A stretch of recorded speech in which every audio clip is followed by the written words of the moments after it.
8, CB 9, Present. 10, CB 11, virtual, see you, Xavier, Present. CB 12. Okay, and morning. Is it- Yeah. Great. With that, I just want to go into the adoption of our board agenda for today. Can I get a motion? Great. Second, all in favor? Hopefully everyone had a chance to review the Borough Board meeting minutes from the month before, and if so, can I get a motion to approve? So just a friendly amendment. Yeah. For Board 4, it says quorum as the report, but it was around decorum and elementary. So this is. Okay. Okay, with that friendly amendment, can I get a motion to? Second, Second. all in favor? Aye. Great. Thank you, Dean Tammy, I got you here. All right, I think before we get into our presentation, I will kick it over to our Borough President to share their report. In a minute. Excellent. Good morning, Borough Board. Great to see all of you on this rainy morning. We sent you 111 new board members in the last week or so. Really an incredible class of new appointees. We had something like 900 applications, so we're very lucky to be to have such a good pool to draw from. And also we were able to reappoint 180 plus returning members. So I'm just excited about all 12 of the boards going forward. It's going to be a great year ahead. One note on the rent guidelines board, which is about to decide annual rent increases for rent regulated apartments. They unfortunately put out a plan for hearings that didn't include one in the borough of Manhattan.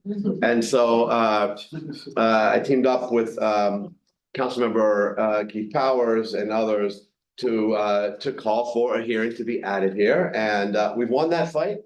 So on June 11th, there's going to be an RGB hearing on the west side at Ethical Culture. If someone knows the exact time, you can let me know. I think it's 6:30. But Where again? on the west side, Ethical Culture, someone might know the address. 64. Yeah, 64th and Central Park West. So we now that we have fought to get a hearing in Manhattan, we should probably show up, or that wouldn't look so good. So please come out if you can. But I mainly want to talk about City of Yes, and I think DCP is here, right, or going to be here. Or that you're presenting online. John, how you doing? Okay. Good, So, fine, thanks. I got this presentation last week, and it's really good. It is clear and compelling, and it's a great time to get your questions answered. This is the biggest zoning change any of us are gonna decide on in our careers as elected officials or community board members. I don't see anything this big. Certainly there's been nothing in my decade in government, and probably not in the next decade. It comprises, depending how you count it, a dozen or more different proposals. Many of which do not impact Manhattan at all because they apply in low and medium density districts, with the small exception of maybe a couple blocks in Marble Hill. It's always a bit of an outlier, but there are important provisions here which don't apply in Manhattan. Now, normally you would probably just give a cursory glance at those provisions because they're not applying in your board or your borough even. And I want to ask you to do something different this time. I want to ask you to focus even on those provisions which don't impact your neighborhood. This is the idea here in City of Yes, that to break from the historic pattern where just a handful of neighborhoods are receiving most of the new housing, some of which are in Manhattan, CB4 included, and just a handful of neighborhoods are getting the largest rezonings. And again, it tends to be a few neighborhoods in Manhattan and then waterfront, Brooklyn and Queens. This proposal breaks with that paradigm. And it adds a little more housing in every neighborhood of the city. Every neighborhood. I'm talking even like the South Shore of Staten Island. It's never been done before. And while it's only a little bit more housing in any one neighborhood, this is a very big city. And we have a lot of neighborhoods. And so this adds up to potentially 100,000 new homes in the 5 boroughs in the next 10 or 15 years. That's a lot of housing. And it actually matters to the people in your district. Because when the outer boroughs block production of any housing, what happens to rents in Manhattan? They go up. And that is what has been happening for really decades. There are neighborhoods in this city that have seen essentially no housing production since like the 1950s. And because they have constrained supply, we are paying a price in Manhattan where rents have gone up. So I want you to look at what is being planned elsewhere in the city because it will impact you. And there's a provision to add accessory dwelling units, which is almost, Manhattanites don't even know what that means. But basically you could have like a garage behind your single family home and maybe you could convert that to an apartment. It's only one apartment, but there are so many single family homes in New York City that even if, I think the analysis DCP did, even if only 2% of the single family homes were to opt into that, it could be tens of thousands of new apartments. That's like big numbers here. When you know how you go to outer boroughs, the outer borough neighborhoods, and you see commercial areas where it's just all single story retail with no housing, and you wonder why there's no housing there, because wouldn't it be great to live in this little downtown? Well, this plan addresses that. You know, when you go in the outer boroughs to a subway stop and it's like single family homes around the subway stop, and you think, gosh, wouldn't this be a good place for apartment buildings? Well, this plan addresses that. Or you go to areas in the outer boroughs and you see an apartment building next to a subway, but it has like 100-car parking garage. And you think, gosh, wouldn't it be better for Manhattan if those people took the subway in instead of taking the car in and crowding our streets? Well, again, that plan addresses things like this. So this is all on the line here. So what I would like you to do as leaders of your boards is to focus on the whole plan. If we don't do that as a city, as community boards and council districts, the plan will probably fail. Because it's easy to see the one piece of it in your district, which might be a little bit controversial. That is going to be a different plank of the plan in every neighborhood. So if everyone just goes after the one thing that could be a little challenging in their neighborhood, then you're going to get a ton of no votes everywhere and the plan won't pass.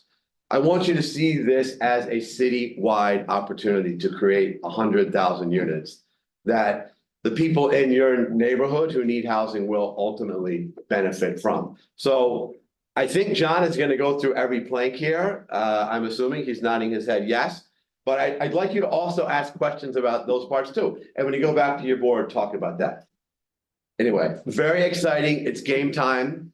The next time we meet in this room around this table, Manhattan Borough Board will be voting on this plan. So we are in the home stretch of a very big high stakes process. Yes, Tammy. I think based on what you've just said, right, and what we're talking about here, we got an extension last time because the bulk of the proposals, trying to understand not only how they affected the cities at large, but the individual boards. I can't imagine that this is as important as it was to do environmental protection and it was for commercial, that we couldn't get another 30 days then based on this proposal. It seems odd to me that it's being pushed so tight, especially because I know for us at CB1, we will not vote. I'll have a reduced vote before I come here, but I won't have a full board vote. And there were tons of questions that came out from our board on these. When is your full board vote? Full board vote? End of June. Got We're it. Lizette, what's the deal on timing? So John can give more details and or correct anything, but we all have until, this is a text amendment, so small technicality, it's a non. Our review, the borough president's review, happens concurrently with the community board's reviews and all of the borough boards, right? So we have, like, the deadline is July 8th, and therefore the final borough board that we have before that is the one in June. We don't know for certain the date of the CPC meeting, but I think the responsible thing to do is to expect that it would happen shortly after the deadline of the 8th. And I think in the interest of getting all of our comments before the planning commission ahead of their hearing and vote, we want to make sure that we get our vote ahead of the 8th of July. These two ladies here are watching every minute. And we have the folks at CAU also watching every minute of every board meeting period. But we are watching and going back and rewatching the tape of the discussions that you all are having. We have notes. We are well aware of the comments that the boards are making. Well ahead of next month's borough board. So you all will be getting a resolution that will reflect all of that information gathering that we're doing ahead of the June 20th borough board. And we're also here if you want to talk to us about specific concerns that you have in your districts or otherwise. So you don't think we'll have the same opportunities we did last time with an extension? So I can't Because it speak was to this- that because that was something that city planning granted, and I don't know what the case will be this time around. We'll ask John to weigh in on the timing when he Thank you. speaks. Yep. Back to you. Great. We'll pass it over to John and we'll just get started now. So. Hey, Thank John. you. It's good to see everyone. Thank you, Borough President, for the wonderful introduction. The first slide I have is a timing slide, so let's talk about that. Let's share my screen. And somebody online says they're having trouble hearing. Yeah. In the attendance section. All right, hold on one second. Can you see that? Can you hear me? Not really. It's low. It's very. We heard 55. I think, don't do it all the way. All right, can you hear me? I don't think you're getting it through that. Yeah, it does seem to be. It doesn't sound like the. The main would check. Okay, I'll just keep talking so you know when you got me. Hello, testing. Can you press that arrow? Yeah, under audio, Testing. like LGTV or one of the other ones. Yeah. It might be really loud. Give us a test, John. Hello, are you there? There we go. Nice Mr. Chair. done. Well, Nicely Okay. done. Not too loud? No, you're good. We'll go from here. Yes. You're good. All right, so City of Yes for Housing Opportunity. This is the third of the City of Yes citywides. As mentioned, the clock started on the 8th of this month. It's typically a 60-day clock, but as with economic opportunity, the commission will accept comments and resolutions from the community board up until the very last moment, up until the vote, which we expect to be in September. So I know that, many of you are on recess during August, or all of you are on recess in recess during August, but the commission will accept any resolutions, any comments, and we're committed to answering any questions between now and then as well, up to the CPC vote in September. Any questions about that? All right. So, City of Yes for Housing Opportunity, the Borough President gave a great introduction, so I'll try not to repeat things that he said. The fundamental baseline principle here really is a little bit of housing everywhere. It's a simple idea, but we've never done anything like this. Because the city is so big, incremental changes across the entire city can result in, over 100,000 additional units. That's on top of the background production we already have. That's about 20,000 units a year in recent years. We can create that much housing without, dramatic effects on neighborhood character or without overtaxing infrastructure. We really hope that basic idea does political work as well. So sometimes when you go out with a neighborhood rezoning, community boards or council members or neighborhood residents, they feel targeted. Like, why us? Why do we need to plop 8,000 units in our neighborhood right now, that really does change neighborhood character. We hope if we're taking the broadest possible approach that people understand that we're in this together, that when we present to your community board, it's, about your community board, but it's about the other 58 too. So why are we doing this now? Well, I've been at city planning 10 years, and at no point in my 10 years has the housing crisis been as in our face as it is now. And I think the conversation around housing has changed a lot since I did my first citywide housing text amendment back in, 2015, 2016 MIH ZQA. The housing vacancy survey just came out. 1.41 net rental vacancy rate is the lowest since 1968, since before that big population dip in the 1970s. We're seeing, over half of New York City renters rent burdened. That has real consequences. We'll get into the full range, but most prominently and most tragically, it's just the number of people who are forced into our shelter system. On any given night last year, there were over 90,000 people in the shelter system, including, over 30,000 children. That is, it's a real tragedy. And, it is at baseline level, it's a function of the fact that we don't have enough housing. We used to produce a ton of housing in New York City. Most of the housing we have today is from the first half of the 20th century.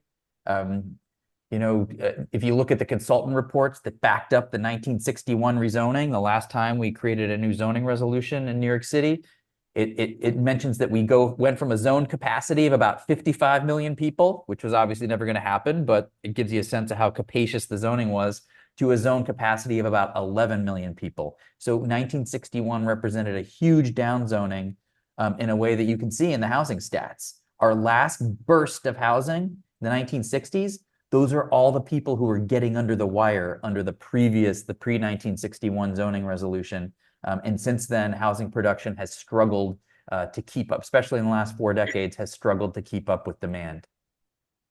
Today, we have a situation where 10 community districts produce as much housing as the other 49. Go 10 community districts. We're very proud of the housing production in those parts of the city, but we think that we can distribute housing production more equitably. And that's, another main thrust of these proposals. How do we make sure that everyone's contributing? The housing shortage can seem abstract sometimes, if you're talking about just vacancy rates or just rents, but it has real human consequences.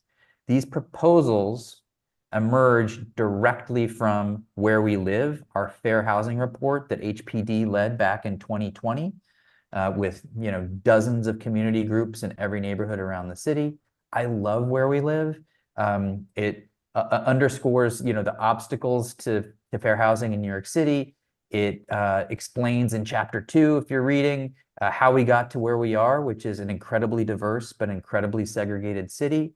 And most important for our purposes today, chapter 6 outlines goals, strategies, and concrete actions that we as a city can take to affirmatively further fair housing. I remember the deputy mayor getting all the agencies in a room and saying, what are the actual things that we can do to affirmatively further fair housing? City planning's pieces, I remember saying, like, this is great. There's no way that we're ever going to be able to forward any of these proposals politically, especially in the low density areas. And here we are, just 4 years later, the conversation has changed and we're actually doing it, which is just an amazing thing to me.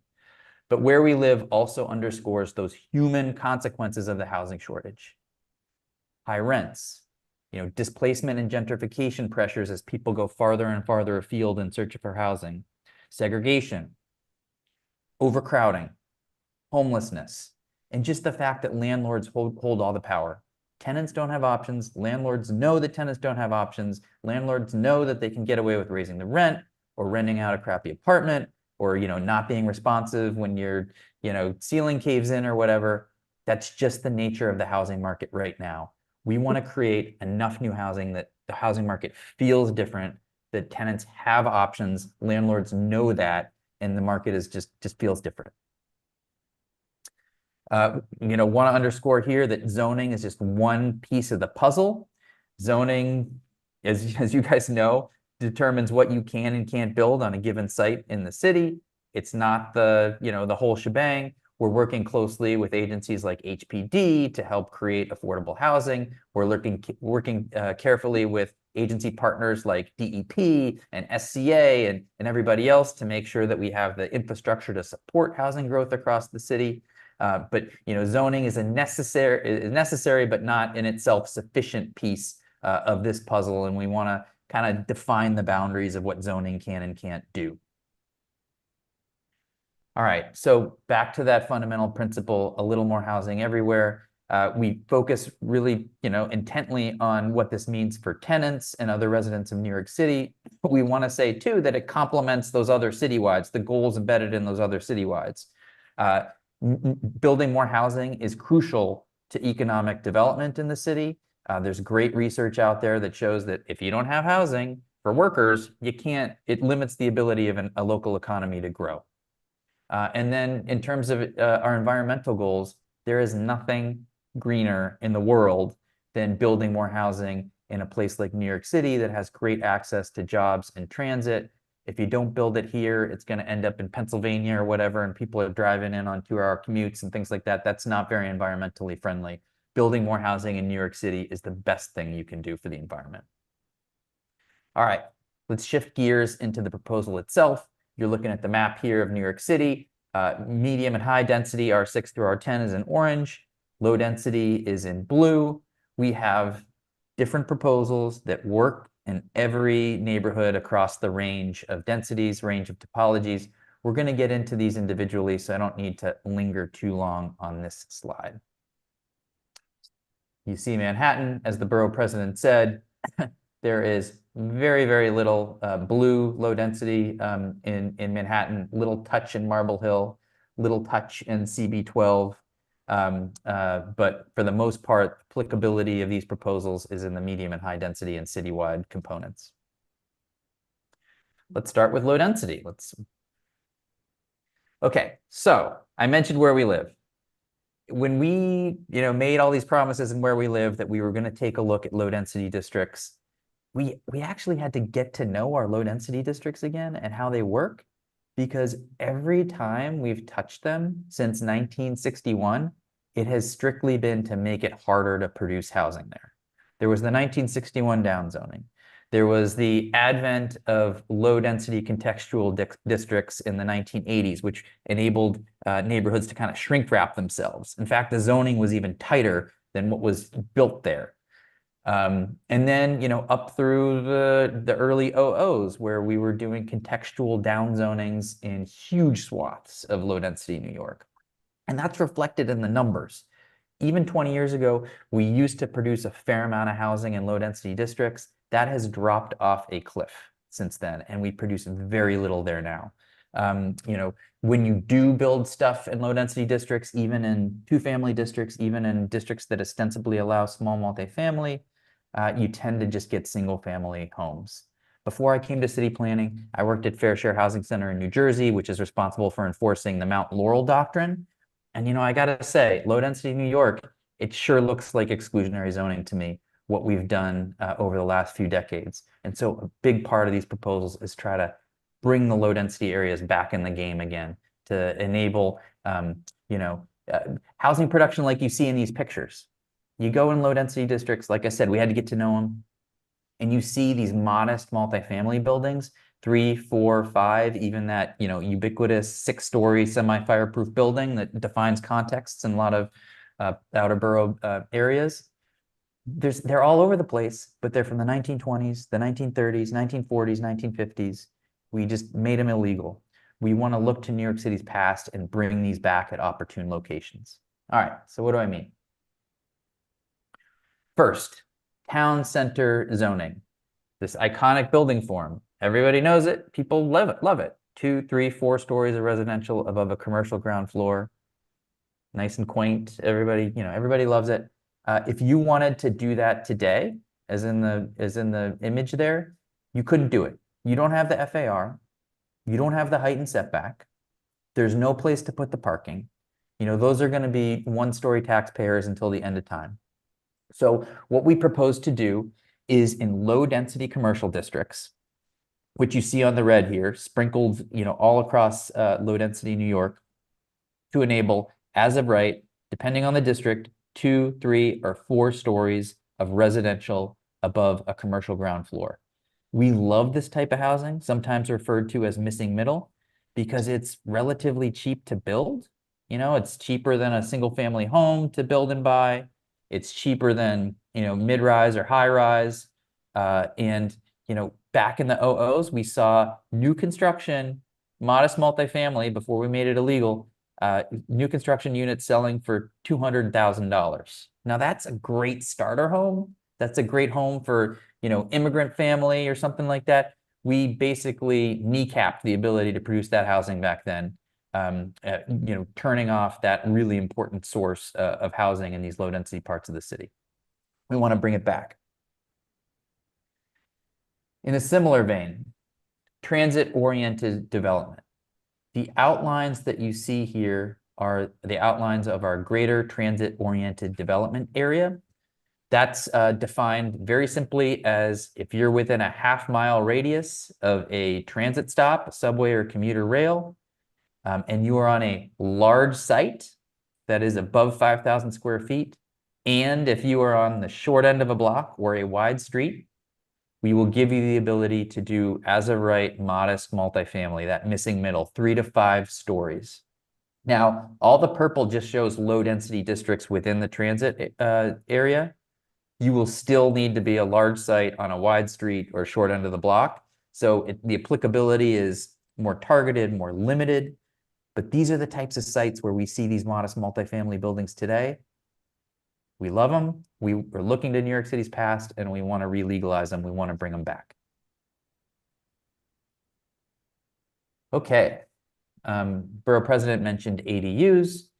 We don't want to leave out the lowest density parts of the city, for instance, where town center doesn't apply, or where, transit-oriented development doesn't apply. So we are proposing to create an ADU program, accessory dwelling units, that would enable 1 or 2 family homeowners to add a size limited unit, 800 square feet or less. We've seen other jurisdictions across the country do this, and it's awesome. Some data is coming out, research coming out on it. It tends to be families at the middle of the income distribution who take advantage of this. It's not the rich people. They don't need the money. They don't need the space.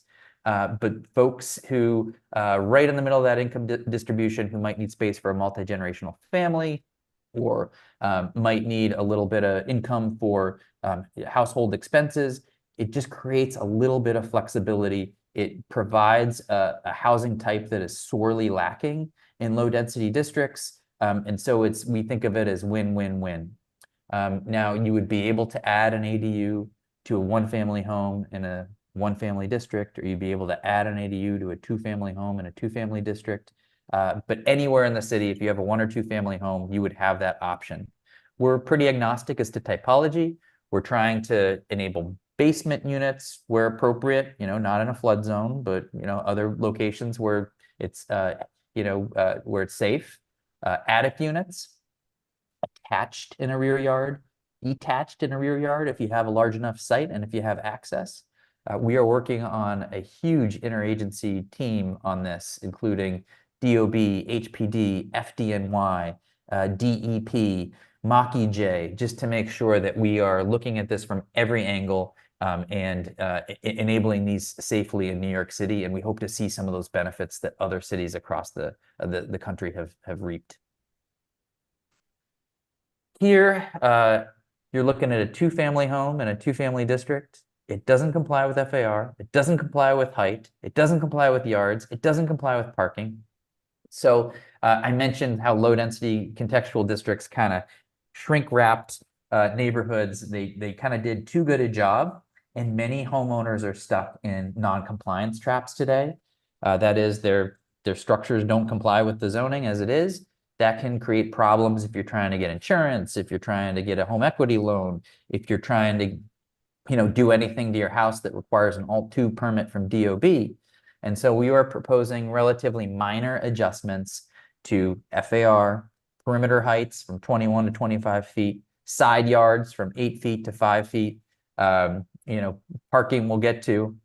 but adjustments to these zoning districts that get homeowners out of non-compliance traps. And if and when there is development in these districts, you can get a two-family in a two-family district again. And you can get a small multifamily building in a small multifamily district again. We're kind of unbreaking our districts, trying to undo some of the mistakes that we've made over the last 60 years in these areas. Okay, I think we'll do questions at the end. If anybody, has other opinions, that's fine too. But we can shift gears into medium and high density now. The name of the game here is Universal Affordability Preference, or UAP. Back to the Where We Live days, that fair housing report. We kind of asked ourselves back then, most medium and high density districts have a preference for affordable senior housing. That is, you can get a higher FAR for affordable senior than you can for any other type of housing. We asked ourselves back then, what if we just gave all forms of affordable and supportive housing that higher FAR?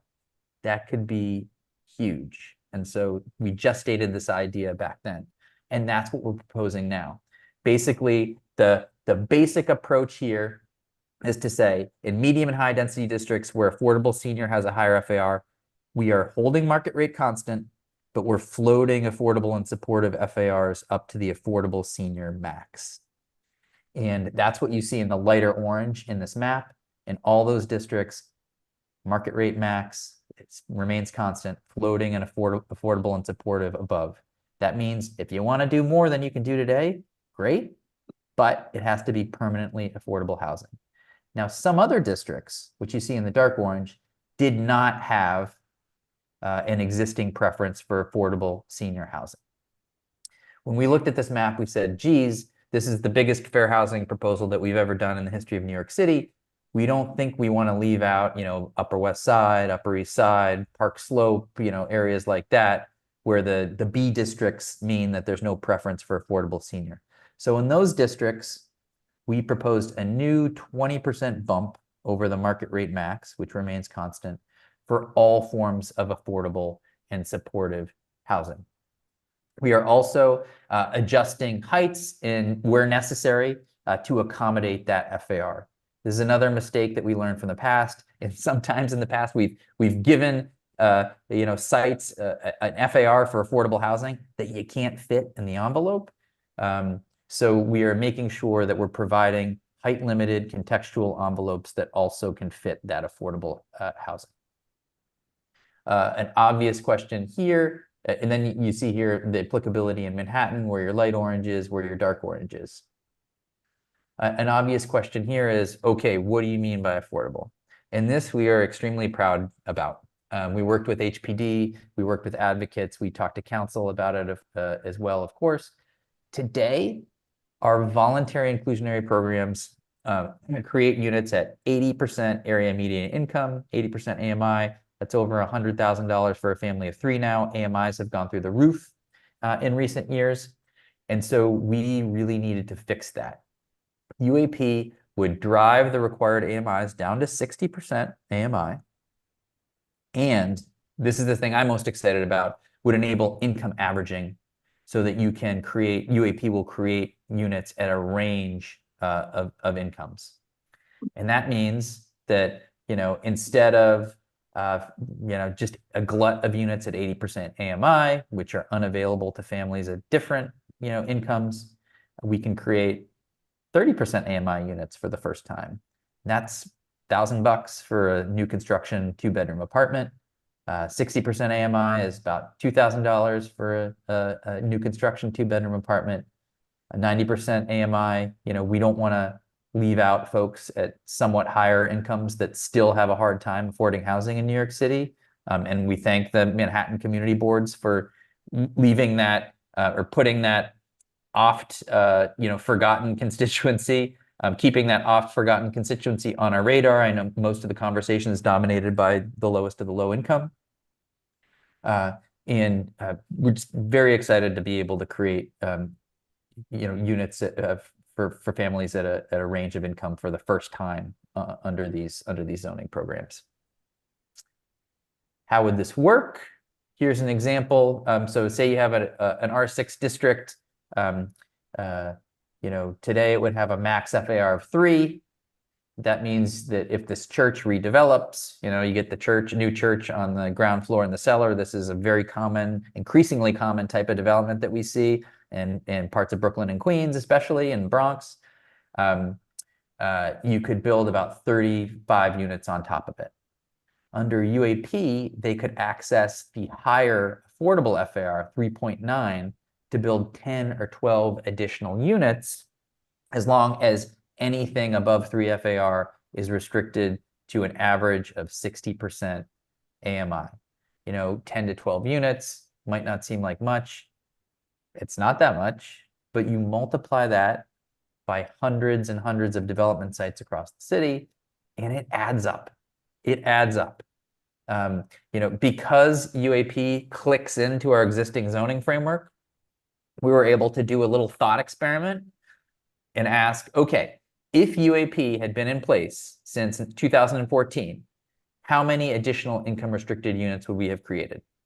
And the assumptions here are, if you were 100% affordable building, you'd remain 100% affordable and just be a little bit bigger.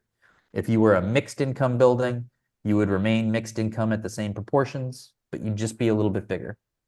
And we found that we would have created an additional 20,000 income restricted affordable homes at an average of 60% AMI. That is way more than all our inclusionary programs have created since they came along in the 1980s. Again, just underscores that point. The secret sauce here is geography.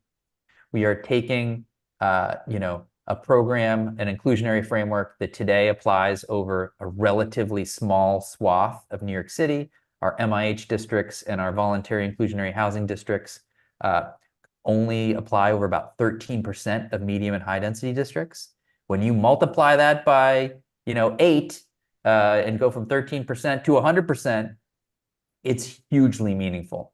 Taking that magic wand and extending that inclusionary framework across all medium and high density New York is this is our workhorse. This is a game changer. Again, leaving market rate housing constant, floating affordable and supportive FARs upward. If you want to do more than you can do today, it's got to be permanently affordable housing. We're extremely excited about that. We're also doing changes to MIH. I guess a very basic and common question is, okay, what's the relationship between UAP and MIH? UAP applies everywhere in R6 to R10, except MIH areas. In MIH areas, the affordability is mandatory. Those will remain. We will continue to apply MIH when we are doing rezonings for significant increases in residential capacity. We love MIH, it'll continue. But if we had to wait to map MIH across all medium and high density districts, it would take hundreds of years. Individual rezonings just don't happen that fast. And so in the meantime, UAP will extend that inclusionary framework across all medium and high density New York. So we have heard the members of council, we've heard housing advocates, and one change to MIH is that we are making option 3 a standalone option. Option 3 is 20% set aside at 40% AMI, part of the general framework of trade-offs between proportion set aside and depth of affordability. And we are enabling that as a standalone option. Today, it could only be mapped in conjunction with option 1 or option 2, which is 25% set aside at 60% AMI or 30% set aside at 80% AMI respectively. Like I said, we've heard the people and we are making that change. Next, there are some districts where the current affordable senior FAR and we hope future UAP FAR is higher than the existing MIH FAR. In districts like that, we would level up MIH FARs. So for instance, in a R6A, they have a FAR of, MIH has an FAR of 3.6 today. UAP is proposed to 3.9. So we would just float that MIH FAR up to 3.9 as well. The options would remain the same. That is the proportion set aside and the AMIs. Next, we're streamlining rules for 100% affordable projects. We've heard from affordable housing developers that it's crazy making to try to comply with both all the term sheet and subsidy requirements of the affordable housing programs, and then have to comply with all these overlapping and sometimes contradictory requirements in the zoning. So we've worked with HPD to say, if you're 100% affordable, you just have to comply with your term sheet and subsidy agreements. You do not have to comply with, all these other requirements in the zoning text. Among other things, that enables home ownership affordable, which has been really, really difficult under the existing zoning programs. I've been in city planning 10 years. Home ownership was not an effort. It was not an emphasis 10 years ago. Today at HPD, it is. Among many council members, it is. And so we're all working together to try to make sure that it works. Okay. Citywide. Ending parking mandates citywide. It's already the case in Manhattan core that there are no parking requirements for new housing. And we want to build on that and just extend that citywide. Does that mean that developers are never going to build another parking space again? No. This is another instance where we can look to other jurisdictions that have done this and see what happens. Developers will continue to provide parking where they think it's necessary to market their units or where they think there's demand for it. So especially the farther out in the city you are, the more parking we will continue to see. Even today, the commission sees projects where developers are providing more parking than required by the zoning. We're not going to prevent that. We're not trying to, despite what you might hear, we're not trying to drag people out of their cars. We are just trying to readjust that balance, reduce conflicts between parking and housing, and in other ways, get out of the way when people do want to provide parking in more auto-dependent parts of the city. Now, we are not proposing to, similar to Manhattan core, we are not proposing to eliminate parking requirements for existing housing. We don't want, tenants to be unilaterally kicked out of their existing parking spaces. However, we'll create a process, an authorization process for buildings that want to remove their parking requirements. That would go to the community boards and it would go to the city planning commission for public review if and when buildings want to do that. Here's an example of what we see in outer boroughs.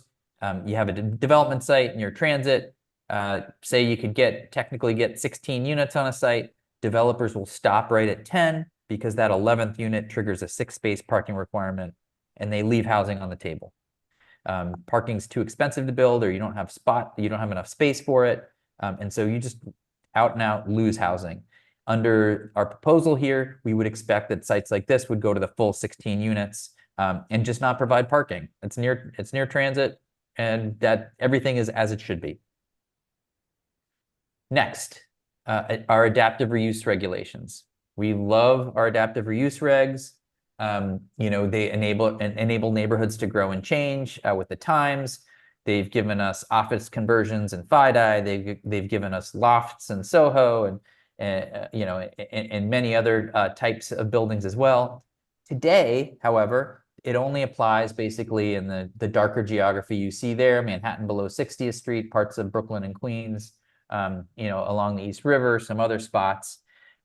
It only applies to pre-1961 buildings or pre-1977 in certain areas. Looking at you, CB1. You also can only convert to full-on apartments, and so we want to make some changes to make our adaptive reuse regs even better. First, just expand the geography citywide. Any place that allows residential will now have access to these adaptive reuse regulations for conversion from non-residential to housing. Next, move that eligibility date all the way up to 1991, so that we can reach a more recent tranche of vacant or underutilized buildings.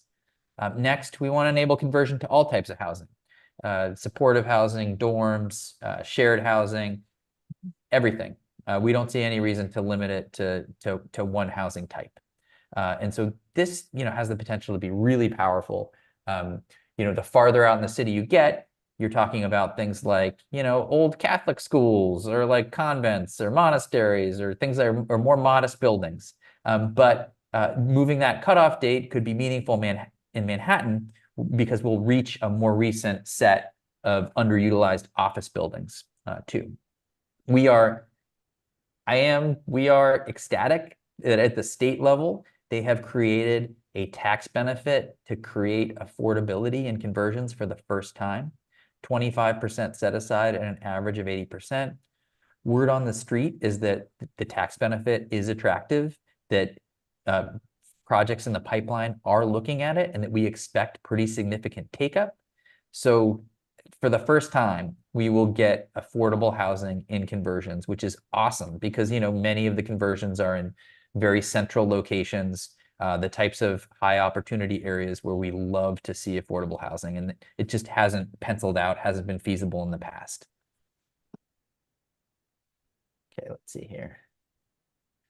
So you can see there how it applies in Manhattan. Next, we're looking to enable more small and shared housing. Back in 1961, we imposed effectively minimum average unit sizes on new developments. And so an important type of housing that predated 1961, that is developments that have no frills studios or all smaller units for 1 or 2 person households. You couldn't do that anymore. I've mentioned this to some of the CBs.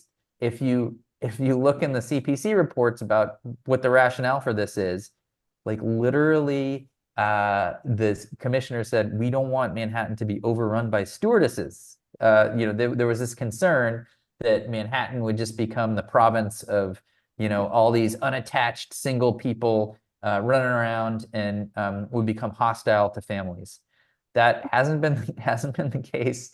We don't expect that will be the case anymore. While household sizes have been declining in New York City, we are producing a fair number of family-sized units, and we'll continue to do that in the future, especially in higher value parts of Manhattan. But we do want to create opportunities on the margin to bring back smaller developments with smaller housing, smaller units when it makes sense. So the way we would do that is eliminate that minimum average unit size within core areas, that is within the existing transit zone, and then reduce it from, today in Manhattan, it's 680, which mandates, a minimum average unit size of approximately 680 square feet.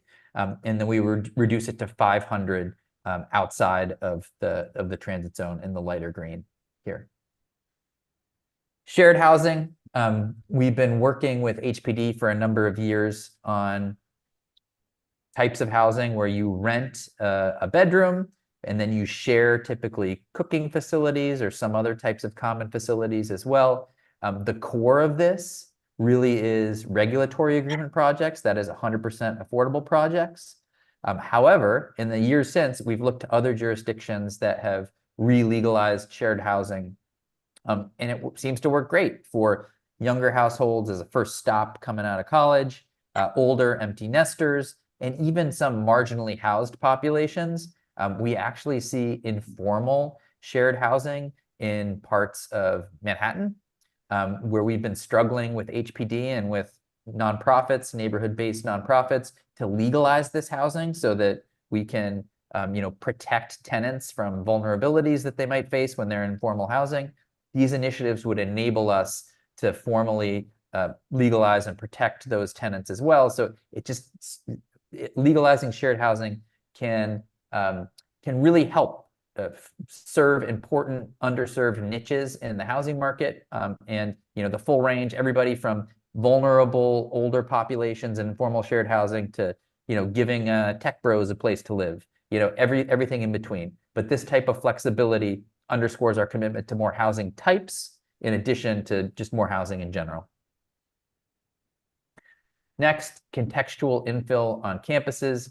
You're all familiar with 1961 height factor zoning, where we were going to do tower in a park everywhere on cleared superblock sites under urban renewal. That zoning, people have hated it like since the moment it was enacted. And so I would say DCP's main work program over the last 60 years has been backing away from height factor non-contextual zoning that created tower in a park or tall skinny buildings. Today we have many campuses or zoning lots with existing height factor buildings on it where arcane zoning rules known as mixing rules prevent you from doing modern height limited contextual infill, even if your campus has floor area, even if your campus has footprint for new development.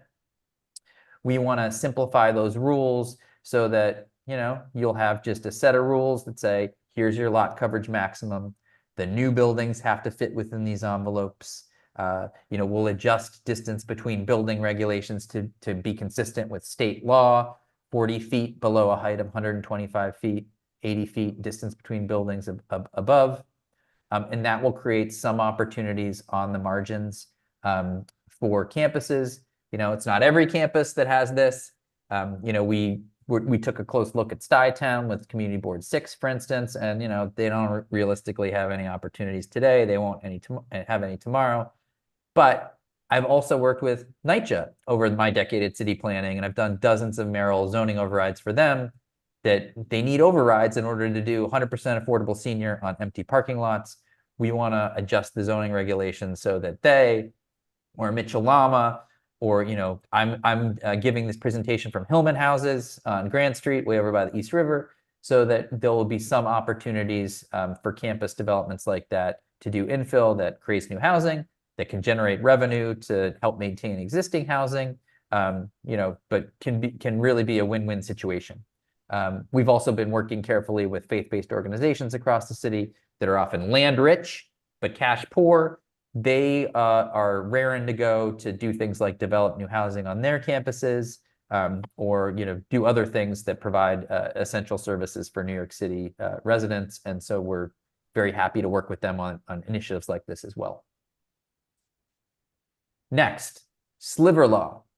So sliver law, I mentioned how much of DCP's work program since 1960 has been like backing away from height factor zoning. If you can believe it, 1961, there were no height limits in the zoning period. That was it. And so there were various initiatives like limited height districts or like sliver law or like special districts that came along starting in the late 60s and the 70s that gradually started to implement reasonable height limits in different parts of the city.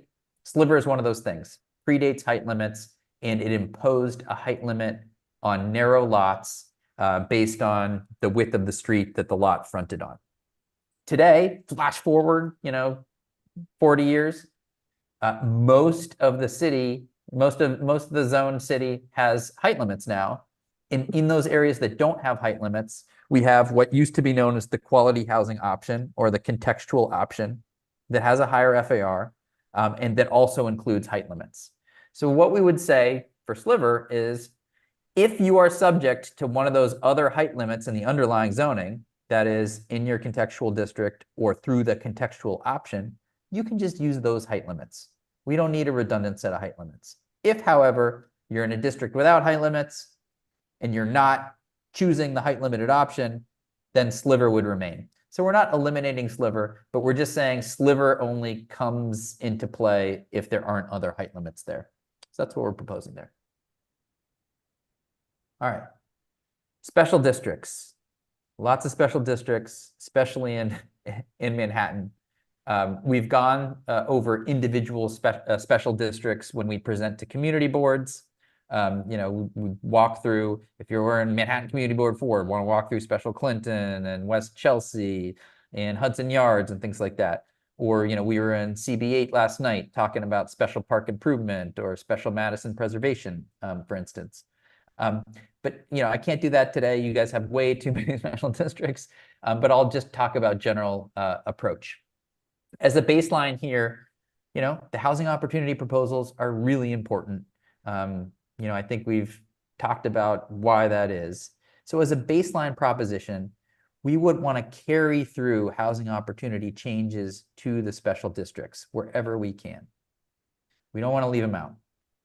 However, there are situations where the housing opportunity proposals conflict with or are in tension with planning goals that are embedded in the special districts. And so when that happens, we have basically compromised. We're trying to arbitrate between the planning goals in the special district and these important underlying zoning changes. An instance of that is, many special districts have just FARs that are very different from what that district would have in an underlying zoning. One example is R8 in Special Clinton. It just gets in the preservation area. It just gets an FAR 4.2. Outside of that, an R8 outside of a special district would get a full 6. And so instead of just giving the R8 UAP FAR in Special Clinton, which would send them from a 4.2 all the way up to a 7.2, that's a pretty dramatic change. We just did a 20% bump on top of that special district FAR and left it at that. So that demonstrates, that gives an example of how we've tried to carry through the spirit of our housing opportunity proposals to special districts while also recognizing, you know, the unique aspects of those places as well. Hope that makes sense. Conclusions, again, little more housing everywhere. We can create a lot of it without dramatic changes in any one area, without overtaxing our infrastructure. We can create a ton of new affordable housing, tens of thousands of affordable units. We're not talking 130% AMI. We're talking 60% AMI. We're talking less than half of some of the, you know, questionably affordable units that we've created over the last few years, not through zoning, through the tax benefit. This is a really important way to take pressure off of neighborhoods that have borne the brunt of the status quo. I'm thinking of, you know, neighborhoods where renters with money for the first time are competing with, you know, the people who have lived there in the past for limited housing. That sends rents through the roof. You know, who's going to get that 2-bedroom apartment in Crown Heights? A couple of recent college graduates who are teaming up to pay the rent, or like a mother with 2 kids. It's going to be the college graduates, and we've seen that in neighborhoods around the city. So we want to take the pressure off of gentrifying neighborhoods and off of neighborhoods that have seen a ton of development because other parts of the city, you know, basically you can't do it there. We want to end exclusionary housing, exclusionary zoning in low density districts. Like I said, our moves over the last 60 years in low density areas have really just prevented housing production there, and we need to fix that. You know, accessory dwelling units for 1 and 2 family homes. And again, it supports our economic development and our environmental review goals, or our environmental goals as well. And so, you know, we are extremely excited to forward this set of proposals. We want to point your attention one more time to some of the materials that we have on our City of Yes for Housing Opportunity page, which includes CHO Explained, our illustrated guide to all the major components. We've got 1-pagers on individual components as well, if you're interested in, you know, X instead of Y. We've got applicability maps for each community board as well, so you can see, you know, which proposals apply in your neighborhood.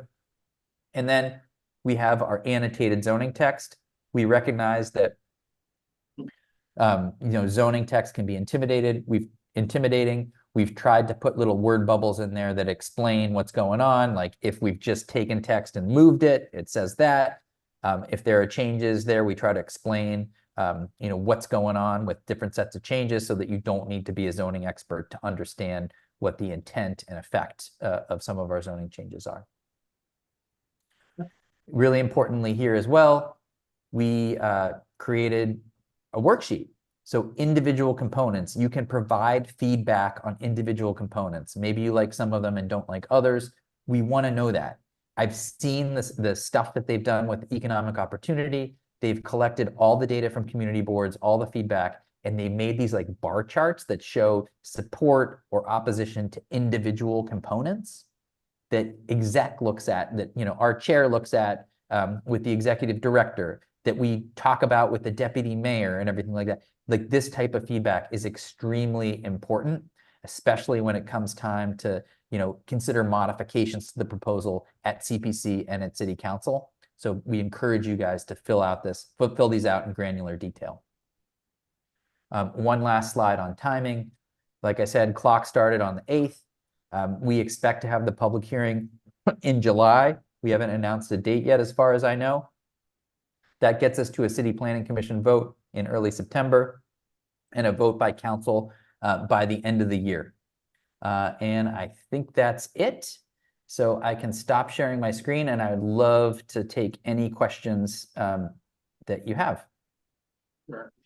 First of all, I just want to say thank you, John, and thanks to DCP for the presentation. Also appreciate that it looks like the number of boards have already started getting presentations. I know there are more coming up, so just appreciate you making your team available for all this, because it is a lot, and I know that it's been explained that it's a lot. We do have some questions. I will pass it over to Samir, Beverly, and then I know Tammy as well. Great. I have many questions, but I'll go with one at a time, or I'll go just one, so everyone has time to ask questions. I know plenty of people move to the city, they team up with 3, 4, 5 roommates to rent out a 3-bedroom, a 4-bedroom, a house, whatever else. What is, when you're looking at getting rid of the dwelling unit factor, what is the take rate you expect, or like, what is the take rate we see for a 1-bedroom versus a 3-bedroom? Is the demand higher for 1-bedrooms than 3-bedrooms? Yes, I mean, across the country, and especially in New York City, we've seen a secular trend towards smaller households. So we know that there are a lot of people who want to live alone, but in New York City, they can't. The housing stock is not available for them. And so what we see is instead people who want to live alone but can't end up teaming up with roommates and taking over, putting pressure on those family size units. So we want to create smaller and shared housing options that can take pressure off of those family size units so that they can be available, especially, we see this especially in gentrifying neighborhoods. They can be available for lower income families in those parts of the city. Like, you know, we can slice and dice census data to look at households of unrelated adults, and the maps just light up in the gentrifying parts of the city, where we also hear from community boards, from elected officials, from the families themselves, that it is just really hard to find appropriate housing for families. And so this is one piece. It's not a silver bullet, but it's one piece of the effort to try to address that issue. Thank you. Yeah, Beverly? I'm gonna try to get 2 questions in. The first one really is comparing UAP with BIH. I understand fully the benefits of the greater applicability across the city that you're proposing and the deepening of the support for affordability to lower levels of income. The question that came up in our own hearing yesterday was, our sense is that BIH has produced very little in the way of new housing. What about UAP will create, is the incentive to create greater, I mean, other than the broader applicability and the deeper subsidy issues, why would we anticipate significantly more, and sort of what depressed the great hopes originally that existed for VIH? Great question. So when we looked at the history of VIH, here's what we see. In parts of the city where you need to provide affordable housing in order to access a tax benefit, people would take up voluntary inclusionary housing. In parts of the city where you did not need to provide affordable to get a tax benefit, people didn't. So this is going back to pre-2015, where there was like an exclusion area for 421A, where some parts of the city you needed to provide affordable, others you didn't. And so we realized then that our zoning programs have to work with tax incentive programs in order to create affordable housing. Like the diddly squat little market rate bonus that we had in voluntary inclusionary housing wasn't enough to induce participation. We needed to create zoning programs that worked with tax benefit programs to create more or better affordable housing than either could produce alone. So for instance, you know, the tax benefit would require a given set aside, and then the zoning would require permanent affordability or lower AMIs. And that is something that we're continuing here. Well, one more thing to say, back to MIH. If you look at the feasibility analysis for MIH, it also depends entirely on the availability of a tax benefit. Otherwise, it doesn't work. So when we were designing UAP, we were also at the same time trying to work with folks at the state level to get a workable tax benefit. And as I mentioned to CB8 last night, we're really happy about where the state level negotiations ended up for 485X. What we believe we'll see is developers participating in 485X, the tax benefit, and then using UAP to drive affordability down to lower levels in a way that we expect will be tremendously productive. And one more thing, our voluntary programs have produced a fair number of units, over 10,000 units since 2004, 2005. However, it's just geographically limited. So if we, the limits on production have had to do with geography rather than take up, in my experience. So just taking that magic wand and expanding that framework across all medium and high density districts, we expect to see, again, tens of thousands of units. And my second question is, you touched a little bit on NYCHA. A vast proportion of our affordable housing in the side is on our NYCHA campuses. Can you give some sense of what impact you would anticipate these changes are likely to have in the NYCHA housing across the city? That's a great question. NYCHA is one of the agencies that we're working closely with. I've talked to both their strategic planning folks and their real estate folks fairly frequently. Our chair, Dan Garodnick, is going to present to the tenant governance, like the heads of the tenant governance structure in NYCHA, I believe next week as well. So we're trying to work with folks at every level. I would say that one big goal of this is to try to make it easier for NYCHA to do the things that they need to do in order to preserve the incredibly important stock of affordable housing represented by public housing in New York City. And sometimes that means, 100% affordable senior infill so that they can move seniors out of 3-bedroom apartments, that they've been living in alone for recent decades, move them into new construction, renovate those 3-bedroom units, and give them out to a family that's been on the waiting list for years and years and years. In other situations, I don't know, that may involve deals that we've seen them do air right deals with private developers where the development happens outside the campus, but creates revenue for them to support that campus, to do renovations on that campus. We definitely want to support them in that as well. As you've seen at Fulton, Chelsea, Elliott too, sometimes that can mean like plans to do phased redevelopment that would get everybody in new housing with just one move over time. We, would want to support that as well. And so, most narrowly here, like I said, I've done dozens of mayoral overrides for NYCHA so that they can do 100% campus infill on campus, or 100% affordable infill on empty parking lots. We would like to make that a little bit easier. That said, they still have review procedures at the federal level and tenant consultation processes that will remain in place. But we just, zoning, DCP, we don't want to be the ones in the way of things that could help them, update their portfolio for the decades ahead. Sorry, I know I was gonna call on Tammy next, if that's okay. And then just one flag, if we can keep it to 2 questions for now, just to make sure I get everyone, and then I'm happy to come back around with No more. problem, comment and 2 questions. My comment is, I don't know if you're aware of the OCM rules that came down in the state laws, but with the new zoning changes, the way OCM and cannabis management operate, by building housing above a church or a school automatically removes them from the distance requirements, because the OCM laws require exclusive use, which obviously is very difficult in Manhattan, but you have now just taken where you can't have a cannabis store within 200 feet or 500 feet of a school or house of worship is 200, schools are 5. You've now removed all of that, all of the state restrictions that are around that with this zoning change.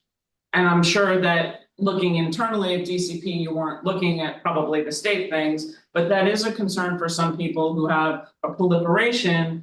And quite frankly, in New York City, due to our density, mostly we have churches that are freestanding, that were built early on, historic churches and things like that. And yes, they are landowners, and yes, it would be great to build above and all of the things with it, but you have to understand also the consequences, because that could mean you then have what was intended as a restriction to protect the church or the school, completely gone. Because you've now built housing above it, and there is a situation, I'll use Lower Manhattan. Millennium High School can have a cannabis store in the lobby of that building because it's in a mixed use building. Right. So that is a consequence of this that needs to be rethought somehow with the state. I know that's not your purview, John, but it is something for the quality of life of people who live here. That's a good flag. I'll pass that along to our EO folks. It sounds like an issue with the OCM regs. I certainly wouldn't want something like this to prevent building housing where it makes sense. That kind of seems a little bit like the tail wagging the dog, but it is an issue that I'll pass along to the right folks at city planning who are working with the state on this stuff. Yep, we would love some changes in OCM. I'd also love to see a slide, which I have not seen through any of the presentation. There are a bunch of special permits that now become authorization. Special permits tend to be more on the full Mueller where authorizations aren't. And although the CB gets to be consulted, it's a very different process. And there were changes within many of the zonings, and I didn't see any presentation that could educate the public and the community board on how these authorizations are going to be done and changes. And simply because not just, hey, this requires an authorization, but a look that the public would understand, here's where you opine now, here's what comes to the community board and then to city council, and here's what no longer does. I think that that's super important for public clarity. And I think that there's a lot of that hidden in here that the public isn't seeing by the beautiful generalities. It's not really about the authorization, but it's about informing the public. No, that's great feedback. And we do have stuff like that we can show you. I think shorthand, the things that we're reducing from special permit to something less, railroad right of way special permit, which is like the most complicated corner of the zoning resolution. It involves like anytime you want to develop a zoning lot that touches on railroad rights of way, you have to do like months and months and months of like historic research going back to the 1800s on blah, blah, blah, blah, blah. And so we are working with MTA and other transit agencies to try to streamline that. All the railroad rights of way in Manhattan are long gone, basically. You know, this is along the west side, those have all been decked over, but it is relevant in other boroughs. We presented to some CBs, but I didn't present today, the changes to landmark TDR. Where that's the most for my district, and I can't speak for the others, but the changes to the landmarks is huge. We have tons of special districts, tons of historic stuff, and that's, you know, there's an authorization to increase the size of a fully built out building by 20%. Like, where is that in the process of this? I didn't actually see any of that, like, and how that works. No, that's great. So we have presented, I think, to most CBs where it's most relevant. I think we did it last night in CB8, we did CB6, we did CB1 with you earlier this week too. But yeah, a nice slide that shows reductions in procedure, that makes sense. And then finally, there are some zoning districts where supportive housing can get an even higher FAR than we're proposing under UAP. Like an R6 district or an R7-2, they can access that much higher community facility FAR with a special permit today. You know, we still think that needs discretionary review, but we think that we want to make it easier to achieve those higher FARs too. So we're proposing to reduce that to an authorization so that you can get 4.8 for supportive in an R6, or so that you can get 6.5 for supportive in an R7-2. And those are the three things that that I can think of. But you are correct that it would make sense just to say here's procedure that we're proposing to reduce. That'll still go to the CBs, but you're right, it doesn't go all the way to council, so it changes the nature of the review. And then my last question, because that was all about authorizations, is why aren't we using zoning relief as a carrot to get affordable housing? The key that we talk about month after month after month is it's not a housing problem that we have in New York City, because there is stats that are out there that there is a huge glut of market rate housing right now in luxury housing. We have an affordable housing crisis. And so why are we giving zoning away for more market rate housing when we really need carrots for affordable housing? Affordable housing helps build people in our school seats, traffic on the streets, people using everything that we have. And I see everything that we're doing as building more housing. But I don't see this as a large carrot for affordable housing. Gotcha. No, oh, that's a great question. You know, through UAP, we think this is the biggest thing that we've ever done for affordable housing by orders of magnitude. In terms of other, you know, other types of situations, I'd say a fundamental principle here too is don't take anything away from people. You know, if you have it today, don't take it away from them. If we started conditioning floor area that people already have on affordability requirements, then you just make it less likely that they'll be able to develop it. So for instance, if we conditioned like sliver law relief on you know, providing 100% affordable housing or whatever, this is similar to what we did in 2015, then just fewer people would be able to build housing. You know, we would get less housing. It's just categorically true that we would get less housing if we try to condition everything on affordability. And that runs counter to the goal of these proposals, which is to create a lot of housing and different housing types across the full range. You know, we definitely need affordable housing, and UAP is the biggest thing we've ever done for it. But we also need housing for people with money too.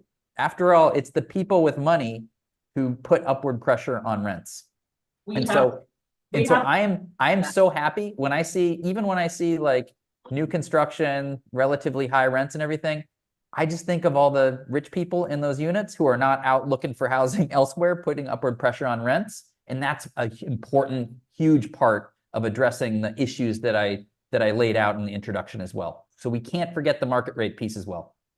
Sure, I just want to go to Sandy, then. But it seems like there's a glut of luxury housing. You have a lot of luxury housing that's empty for whatever reason, which is counter to what was just said, which goes back to why we need to focus on creating more affordable housing so you have more economic diversity in the city and people aren't being driven out. And it's one socioeconomic class, particularly in Manhattan. I mean, that's a great point, you know, and I agree with you completely. These sets of proposals represent the biggest focus on affordable housing that we've ever done. Like I said, UAP will dwarf production of all our pre-existing zoning programs. Just within a decade, we expect to see tens of thousands of income restricted units. So do not, you know, lose sight of that fact. As far as you know, vacancies, the HBS data show that we are at historic low vacancies across, rent levels and across housing cost levels. Yes, they're higher at higher rent or higher cost units. But even if we were able to fill all those up with people, we would still face a shortage of hundreds of thousands of units that we have to, create some other way. So filling vacancies is one part, but only one part of a broader comprehensive strategy that has to include building a lot of housing at a full range of incomes as well. So point taken, and we think we're being responsive here, but we're doing like a both and thing or a yes and to that. We are not doing a only affordable, in which case it makes it really hard to produce enough housing. Sandy and then Valerie. A question and a comment. One of the things that people don't seem to focus on very much is changing from 30 feet to 20 feet for setbacks. And it means the city is going to be a lot denser and a lot darker. And I wonder if we shouldn't be considering changing the state rules instead of changing our rules. Most people here are familiar with a 60-foot distance between buildings, which is basically a street. And so now we're going to 40 feet. I mean, it's for shorter buildings, but my understanding is on the campuses, like the tower in the park, it will be 40 feet, which is a lot tighter. No, that's great. That's a really good point. And I am very happy for the opportunity to explain why we're doing what we're doing. So we are doing things like reducing rear yard requirements from 30 to 20 feet. We are reducing legal window to lot line requirements from 30 to 20, increasing maximum lot coverage to 80. And you know why we're doing that? It's because the existing rules, well, a couple reasons. The existing rules are so tight that we've outlawed housing types that we saw in the past that people really love. For instance, the existing rules make it really hard to do anything other than a double loaded corridor, which means that all your apartments only have windows on one side, which means you can't have any apartments that have windows on, both sides for things like cross ventilation and things like that. We've made that illegal with our yard requirements and our 30 feet distances. Under the proposed changes, you can have buildings with interior courtyards again that will have windows on both sides of those units, for instance. And so that's why we're doing it. We looked to New York City's past and we saw better forms of housing that we have inadvertently rendered illegal through our restrictive regulations. And so by doing this, we expect to bring back those housing types. And by the way, it'll also enable a given amount of FAR, which is the fundamental control of density. At a given amount of FAR, you can build that in a lower building topology. We know people are sensitive about heights, so that this helps with that as well. But it's just an example of sort of the historicist cast to a lot of these proposals. Let's look to New York City's past, see what's worked, and if we inadvertently rendered it illegal, let's fix that. But you are making courts smaller as well, and front court and rear courts. Exactly, and to enable them to exist within interiors again and provide that light and air. As they are today, they render a vast majority of pre-61 housing types that people really love illegal, and you get the double loaded corridors that people kind of honestly don't love when you only have windows on one side of your apartment. And so we're trying to enable that flexibility for better housing. And just my consideration that would be more economic driven than desire. But when we talked about the tower in the park, we have a lot of places in our district, as you know, Stuytown, where it's middle income or actually some of them are luxury. So what are the zoning restrictions that actually affect those? We know the desire to infill, but what are the zoning requirements? Like you said, Stuytown doesn't really have any sites, but the oval looks perfect to me. So why wouldn't somebody build on the oval in Stuytown? Oh, for an overdetermined set of reasons. For instance, there's just street access rules. Those aren't officially mapped streets in the middle of Stuytown. And so you wouldn't be able to build in the oval or, along the oval because it's too far from First Avenue or 14th Street or 20th Street there, for instance. It's a street frontage requirement, even for NYCHA campuses, any tower in the park. Like for instance, Kips Bay Towers, you could build on the street. Yeah, we expect when we see infill, it tends to be campuses that had like plum corner sites that were not built on. Those corner sites also tend to be less utilized open space. And so that's the archetypal situation. You got a campus with a plum corner site, nothing much is happening there. You got extra development rights, and you can put a building on the corner that actually helps to like knit those campuses, those tower in a park campuses, back into the streetscape. At the same time, you're providing new housing. At the same time, you're providing, maybe revenue to help support the existing development. So, that's just part of the reason why we see this as an important part of the proposal. Valerie? Hi, thank you, John. I want to talk about parking for a second, and keep referencing the history of what we can learn. So we've been without a parking requirement in Manhattan for the last 40 years. And what we're seeing as a result of that is that in an era where we want to open up the street to more modes of transportation, we can't pull the cars off the street and put them in underground parking.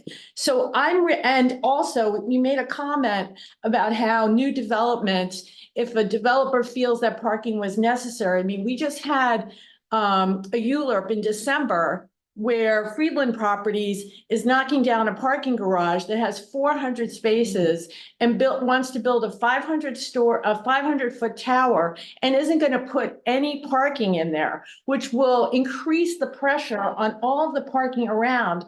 And when you look at the outer boroughs, of which I am a proud, I was born in Astoria, and I know about accessory use because there are tons of illegal basement and garage apartments all over the place. But another story, if you're not going to have infrastructure building up transportation in the outer boroughs, how can you do away with parking in new developments? Thanks. Those are good questions. Yeah, there definitely are trade-offs involved in rebalance. I mean, that's what is implied by the phrase, we're trying to rebalance the relationship between parking and housing. You know, just back to the core, almost survival level issues involved when we don't have enough housing, or when we see repeatedly in outer boroughs, people leaving housing on the table or not developing sites at all because of, you know, parking requirements that were created in 1961, when, you know, the whole point was to have cars take over the whole city. So, you know, but we've looked to other jurisdictions that have eliminated parking requirements, and what we see is just more flexibility about where it's provided. We But hear you. What about Manhattan? Did you look at what happened to Manhattan when you look about other jurisdictions and what's happened as a result of eliminating parking? I mean, that's the closest thing to look at, isn't it? Yeah, I mean, definitely. We're close observers of the Manhattan core parking regulations over the last numbers of decades. And, you know, honestly, most people see that as a success and as something that's been a good idea. I mean, I know that Manhattan, obviously, it comes under a lot of pressure. It's a congested area. You know, pricing is coming down the pike. But I have not heard of people, you know, speak of the elimination of parking requirements in Manhattan as some mistake. Okay, well, you should come to more community board 8 meetings then, but are you, yeah, just one more. Are you familiar with the Greenwich Village Society, what they have just pushed out about, is there really a housing shortage, or is it just the case of unaffordability? And I say that in the context of my district, which shows that my district is the first among all New York City CDs and housing units lost in the period from 2010 to 2023. But we have had substantial construction of housing units. And most recently at 1165 Madison Avenue, there was a 210-foot building built with 11 units, okay? We have lost like over 100,000, you've seen Marco's statistics. We have lost so much affordable housing in the last several years to luxury high-rise apartments, which has really been to the detrimental effect of the economic diversity of our community. And we, quite frankly, don't see how this trickle-down housing is going to help affordability in our neighborhood. And none of these, you know, whether it's shortening up the yard or whatever, is linked to building affordable housing. You will get that even if you build another one-family home on your lot, or am I missing something? You know, in your community district, it's one of a few NTAs, neighborhood tabulation areas in the city, that has actually lost housing. And you know what fundamentally drives that? It's that the zoning prevents you from building more housing in those areas. You know, 3 out of 197 NTAs have lost housing, and those NTAs are all some of the highest value, most restrictively zoned parts of the city. So the fundamental issue driving that is that if rich people want more housing in those NTAs, they literally have to displace other people in order to get it. And so in order to remedy that situation, you have to enable the neighborhood to flex. And that's exactly flex a little bit. And that's exactly what this proposal aims to do, to eliminate that zero-sum situation that you're talking about in the highest value, most restrictively zoned parts of the city, where if you need more space and you have $1 billion, you literally have to take it away from other folks. In other parts of the city, that can build a little more housing, we do not see this. I was just talking about this issue not too long ago with some colleagues from San Francisco planning who see the same phenomenon in some parts of the city.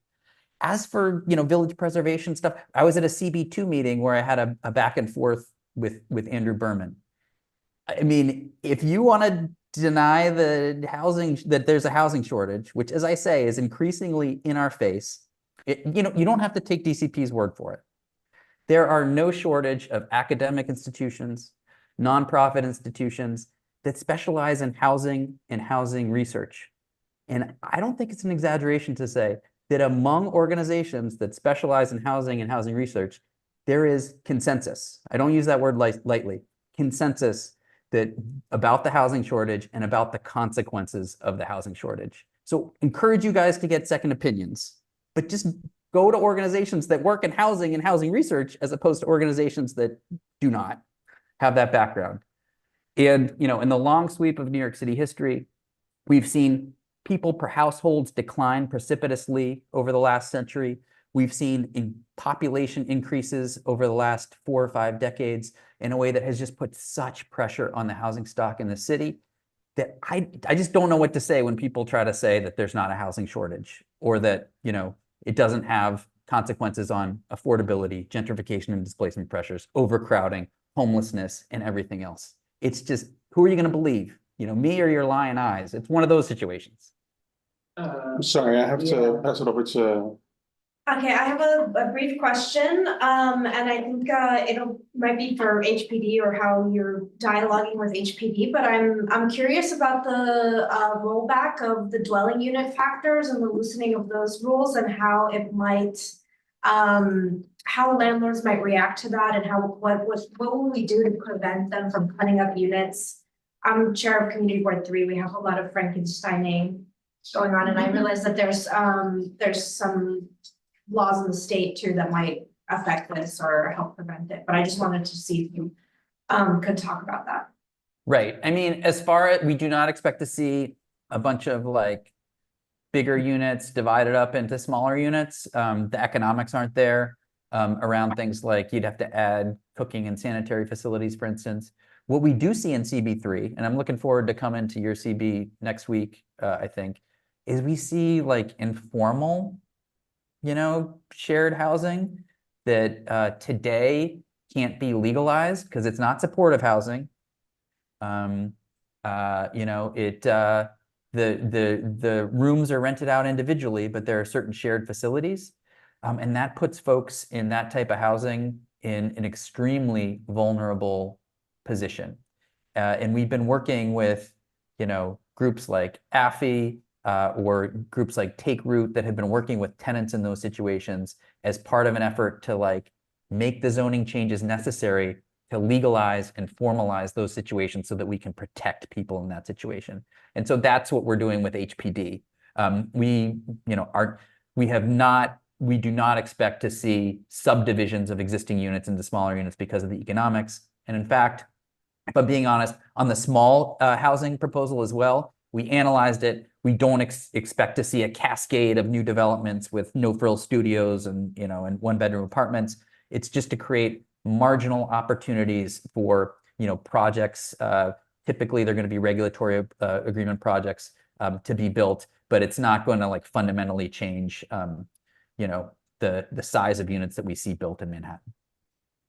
sorry, Marquise has a question. So I just have one question. I'm chair of Community Board 10, Central Harlem. So a lot of the, you know, concerns that I'm getting from residents as well as board members right now is that really how is this going to impact for Central Harlem and where so many people have already been displaced, right? And we have rules that failed where those developers are excited about City of Yes, which adds further fear to some of the residents, right? That some of these entities are going to be coming back or are now waiting for the City of Yes. And we feel that a lot of people feel that it's going to add to further displacement and not affordability, especially in Harlem, where so many people have already been forced out. So, I mean, what assurances, I mean, that won't lead exactly to that, especially in Harlem? That is a great question. And I would say that your community district is one of the community districts that has borne the brunt of the status quo. When there is not enough housing, for instance, you know, in more central locations, you see people going farther and farther and farther afield looking for housing. And I would say something like a neighborhood like Central Harlem is right in the path of that. Upper Manhattan has been a textbook example. If you see what happens when we don't build enough housing, we've seen some of the highest rates of racial and ethnic succession in, you know, neighborhoods above Central Park. because people have to go farther and farther out looking for housing, and they outbid existing residents for housing in those locations. And so I would say the goal of housing opportunity that I am personally most excited about is the ability that creating a bunch of new housing has to take pressure off of the central Harlems of the world, off of the Crown Heights of the world, that have seen an influx of people with money going after existing housing stock. And so taking the pressure off of those neighborhoods is absolutely, core, is fundamental to what we're trying to do here. And I know it's hard in the context of a community board meeting where you're very focused on your neighborhood to think more broadly about housing dynamics elsewhere in the city, elsewhere in the region. But that's our job at city planning, to think about housing dynamics elsewhere in the city, elsewhere in the region. And we are very focused on what's happening in neighborhoods like yours and what we can do to address it. And this is our response. In your response, you didn't address the word affordability, because that's what I the main concern was that, yes, we know more housing opportunities will come. Again, the residents that I represent are really concerned about affordability. They've been priced out. So this city of Yes seems to add way more units that are gonna come to Harlem, but will they again be affordable? What assurances are? Yeah, I mean, if you're focused on affordable housing, like I said, this is the biggest thing for affordable housing we've ever done. You look at UAP. Any new housing that can get built basically anywhere in Manhattan, any new housing capacity anywhere in Manhattan is strictly for 100% affordable housing at an average of 60% AMI. I honestly can't think of what we could do to be more responsive to that concern than what we're proposing here. Market rate housing, staying where it is, floating affordable and supportive above. If developers want to do more than they can do today, great. It's got to be 100% affordable housing at an average of 60% AMI. And we're really proud of that. I actually have a just- follow-up question to that, if I could. And Xavier Sure. I have Xavier up first. I just want to give Xavier a chance to speak. Xavier, if you can unmute. Good morning, everyone. I'm sorry I couldn't be with you this morning. I appreciate your understanding. So a couple questions on this, and to echo my colleague in CB10, Marquise, thank you.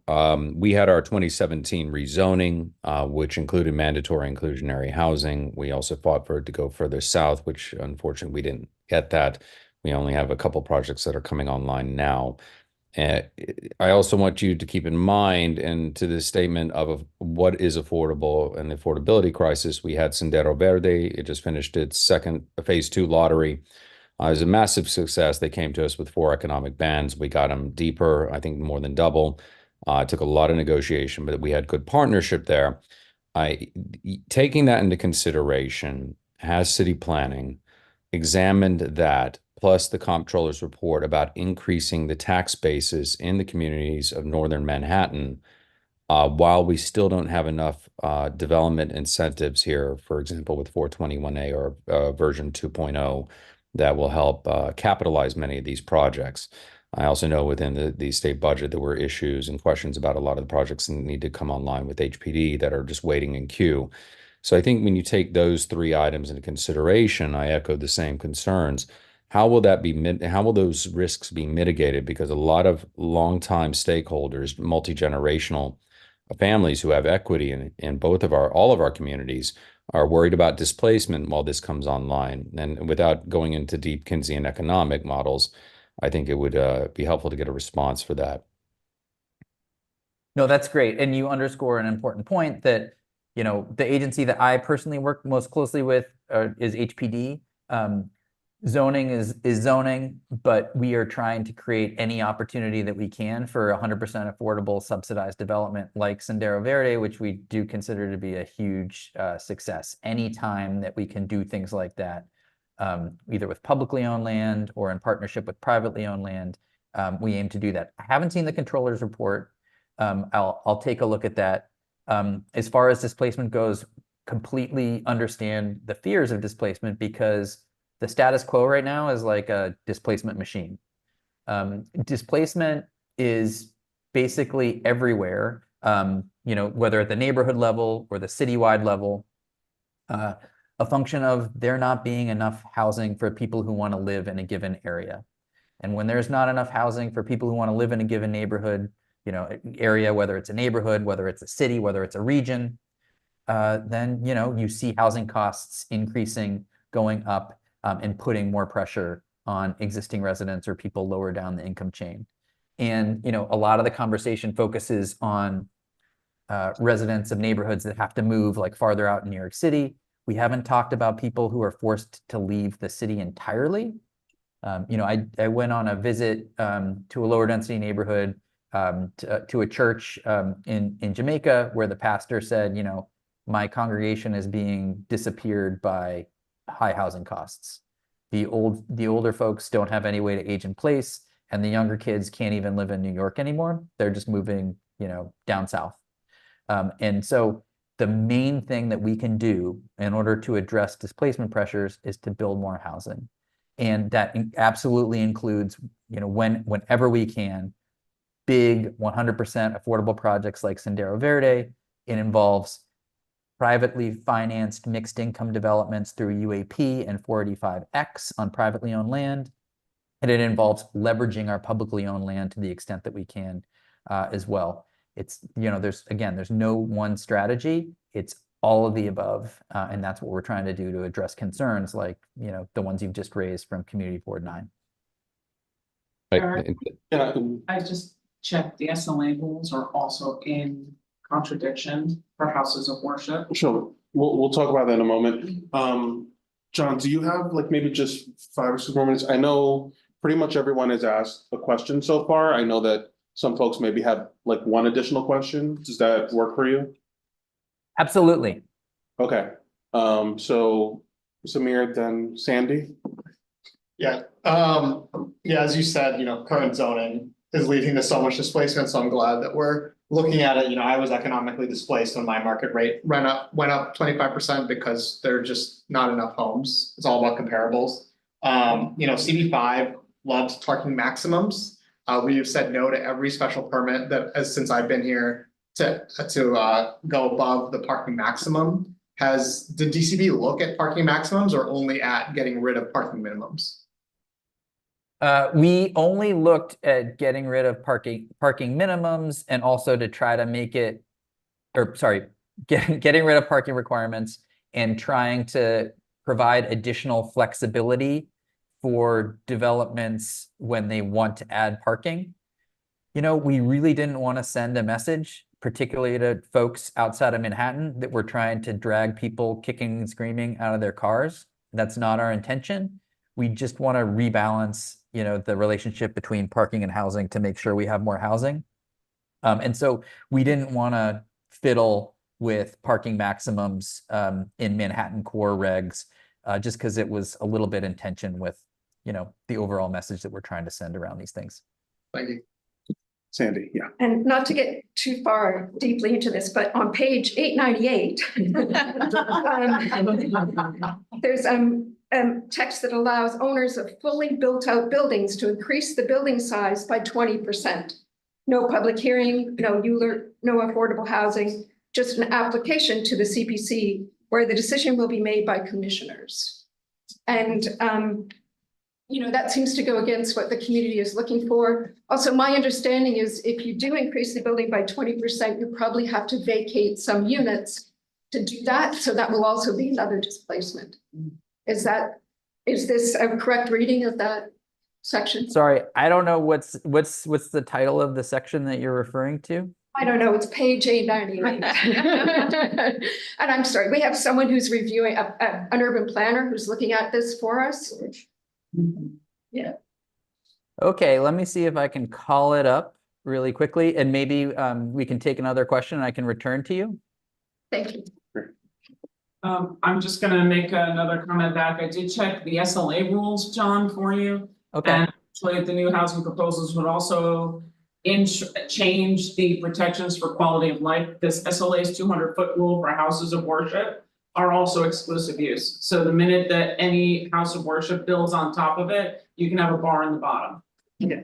So it removes the restrictions that are currently in place with SLA and OCM that protect for quality of life to ensure For both schools and houses of worship, so there is a juxtaposition of where we're going. I'm sure the Hospitality Alliance would be down with that, but I'm not sure that the public would be down with that, so I'm not sure how. This is a pretty big change, and for DCP to try and put this through would then change the outlay for everything when it comes to liquor licenses and OCM for citing of cannabis. Thanks for pointing that out. I've noticed that other folks from city planning are observing here and they're sending the notes on these issues to the right folks at city planning. So thanks for bringing that up. I'm not the expert on this, but other folks have already sent emails on these issues to the folks who are the experts, and we'll get back to you. I can tell you that both of those issues being so big for CB1, that we understand how in the boroughs, which have far more real estate associated with churches, and it might be a great idea, we'd vote it down based on, at my experience on the board, on that alone. We would vote that section of the proposal down. Not that we're not interested in helping our neighbors in the boroughs on places like that, but the compounding of the quality of life between indoor, outdoor, street bed, sidewalk, etc. would not work for us. And it's not about the housing, sadly, because the housing's the goal. It's about everything else. The consequence. Okay, we hear you. We'll get back to you on that once our experts at city planning have a chance to confer. Thank you. One quick question. Yes. John, can you tell me again how many units of affordable housing you see coming online if this is actually put into place? Right. What prediction or best estimate? Yeah, I would go back to that little thought experiment that we did on UAP. Like, if UAP had been in place since 2014, so that's 10 years. What would we expect to have seen? Under a set of assumptions that 100% affordable buildings would be a little bit bigger, that mixed income buildings would be a little bit bigger at the same ratio. And we found 20,000 additional income restricted units that we would expect over that time. And so we would expect similar scale in 10 years ahead. That's, tens of thousands of new affordable units. And that doesn't count new opportunities for affordable and low density areas through the missing middle proposals, that is town center and TOD. We do expect those multifamily buildings to use 485X as well and have a set aside of affordable housing. And we expect that to create opportunities on the margin, new opportunities for HPD to subsidize development there as well. There are many neighborhoods, low density neighborhoods, HPD basically can't do 100% affordable today. For some larger sites, we would see affordable rental, but missing middle housing, 12, 15 units or whatever, that's also a sweet spot for home ownership affordable, which I said is a new emphasis among HPD and many council members in the city. Would there be any, would you be interested in putting something in the zoning resolution and when you do these amendments that would put goals that if they weren't attained by a certain, if you only saw what we are expecting, more housing, but not more affordable housing, would there be anything that you would put in the legislation to say, we've got to go back to the drawing board? This isn't working. We're getting rid of parking. We're seeing these huge buildings going up. We're seeing lots going smaller. We got to go back to the drawing board. It's not working the way we thought. The developers are getting too much. And districts like 10 and 11 are seeing more displacement, more gentrification. I would say that we will, of course, monitor the progress of these zoning reforms, and we're always learning from the past. We're always adjusting going forward. But we definitely expect these proposals to create significantly more housing at a range of incomes. And we expect new housing of all types to be beneficial to neighborhoods, to community districts like, 10 and 11 and 9 that have seen pretty significant, and 12 for that matter, that have seen significant displacement pressures arising from, back to where we live, our fair housing report, which underscores the way that the housing shortage drives gentrification, displacement pressures, overcrowding, homelessness. We need to build more housing of all housing types. If you have questions about why we're doing what we're doing, I would say that that is our policy lodestar that lays it all out. Even in the particular goal strategies and actions that we're doing as part of these proposals, that's why we need more housing. He said 20,000 affordable, right? No, 20,000 houses. No, it's a No, 20,000 income restricted affordable units is what yeah. 10 years. But the question, I guess, is relative to how much overall housing, where's that 20,000? What number is that? 20,000 out of 150,000, 20,000 out of 100,000? What's the other end that seems to be? And again, 20,000 is just from one component. It does not include the additional affordable that we would expect from 100% affordable developments, from our missing middle proposals as well, from campus infill on NYCHA, which is very likely to be 100% affordable as well. So we don't have estimates on income restricted units in our environmental review, but the range in our environmental review is basically 60 to 110 additional 110,000 additional housing units on top of production that we already see today. And just to be clear, John, I think, Tammy, your question is, those 20 units, how many market rate units they come with, if I'm understanding? Correct. So this is specifically for the UAP program, so. Okay, so yeah, John. that's a great question. So when we did our thought experiment that I mentioned, there would be 30,000 there would have been 30,000 additional units since 2014. 20,000 of that 30,000 would be income restricted affordable units. I love that ratio. I think it's amazing. And we would expect something similar going forward. Like that's the ratio for UAP that we're talking about. And when you're talking about housing in gentrified neighborhoods, because a lot of Manhattan is either fully gentrified or in the process of gentrification, including with commercial development turning to residential, and we have been told by the real estate community that it's too expensive to turn commercial buildings into affordable housing at all. So it's all market and it's all luxury. And the mayor was down in our neighborhood touting about the conversions. What we need, I'd like to see a graphic on, is for gentrified neighborhoods, how all of these zoning text things would add affordable housing and what percentage of housing would be possible to add. And the reason is, you already have told us, for example, a large swath of CB1 is completely ineligible for any of this. That's all of Battery Park City. I'm not sure why Ben Roosevelt Island is not excluded from that, but that is for that CB to argue and find, right? In a gentrified neighborhood such as ours, and I don't mean to sound parochial about it, but how am I getting what we need for affordable housing in our neighborhood that's not necessarily ruining the historic district, but adding where we can? What's the numbers look like for the district? Because it seems to look like it's pushing more housing phenomenally to the same areas. I could be wrong, and I'd really love to hear that. Yeah, we are creating opportunities in every community district across the city, and yours in particular. Back to that tax benefit for affordability and conversions, I have heard anecdotally from the deputy mayor and other mayoral staff that conversions that are in process are taking a look at that tax benefit to see if they can change their plans in order to include permanently affordable housing.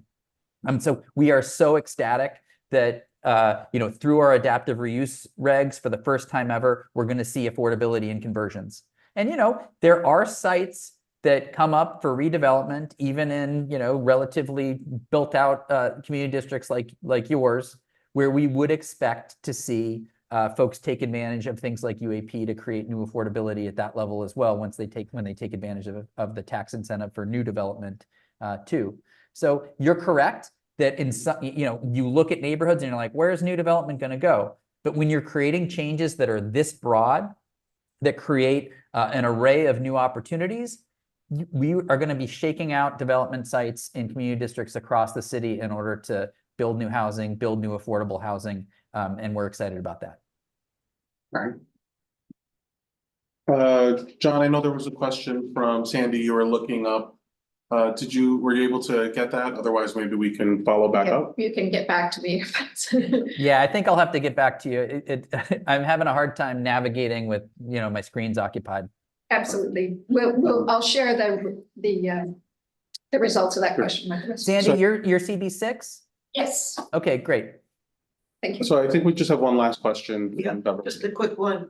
My understanding is that the proposal defines but does not map two new high density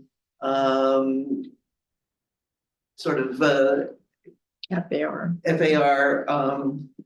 proposals. Can you give us some sense of what the thinking is at DCP on where those might be used and in what circumstances? Great question. You are correct that we proposed to create in the zoning resolution 3 new districts, R11, R11A. Those are 15 FAR districts, one non-contextual, one contextual, and an R12, which is an 18 FAR non-contextual district, for future application. As far as where they go, we were so surprised that the state actually lifted in a limited way the cap, that we have not had a lot of conversations at city planning of where that would be appropriate. That's a conversation that we'll be having with community boards, with city council members and others when opportunities arise, but we don't have any plans in the hopper right now for particular neighborhoods. Great. Thank you, John. Thank you to your team, who I know are also sitting in the wings right now, but appreciate it. I know there are continued presentations that are happening at the boards. As we already stated here, next borough board will be bringing this up for votes. So thanks, and I know you got a lot of work between then and now to talk to everybody here, so thank you. Thank you so much to each and every one of you, especially Borough President and BP staff for having us today. Really looking forward to continuing these conversations with your boards going forward. Thank you very much. Thanks. Thanks. Thank you. Before I go into chair reports, I did have one comment on something unrelated to this that the borough president brought up, which was about our new members. I just want to make sure folks are aware, we're going to be sending out, as we've done before, a link for all new members to do our own MBPO onboarding. So I know most of you have already started doing your own or having conversations with them individually. We like to have one just to, again, as we talked about throughout the entire application process, hammering down attendance, hammering down quorum, making sure that folks are very aware of the obligations that they have, making sure that they're aware of our code of conduct, the trainings that they need to take, what their responsibilities are, what their commitment looks like. So we're going to be having that probably towards the end of May. I'm just waiting on confirmation on a couple of dates, but we'll probably just be doing one training coming up. Just because I know that's come up before, and I know we want to. We have more vacation today. You want to stop downstairs? Might do that. Upstairs. Great. So we'll jump into chair reports now. It is May 5th month, so we'll pass it to CB5. Great. All right. Lots has been happening over at TV5. Yeah, you can just read the news. I don't need to give the show. It's all there. Sure. So we have elections coming up in June. So there might be someone else sitting in the seat soon. We have people running for chair, first vice chair, second vice chair. Actually, second vice chair is unopposed.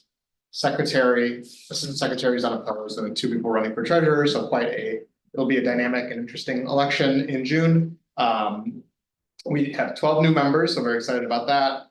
Planning an orientation. I've talked to 11 out of 12 of them, which is great. We talked about it last time, but there's a few resolutions that came out of an emergency meeting we had in April. Those have been referred to a task force. So hopefully they can talk about it and figure out what they want to do, and then we will vote on it in June.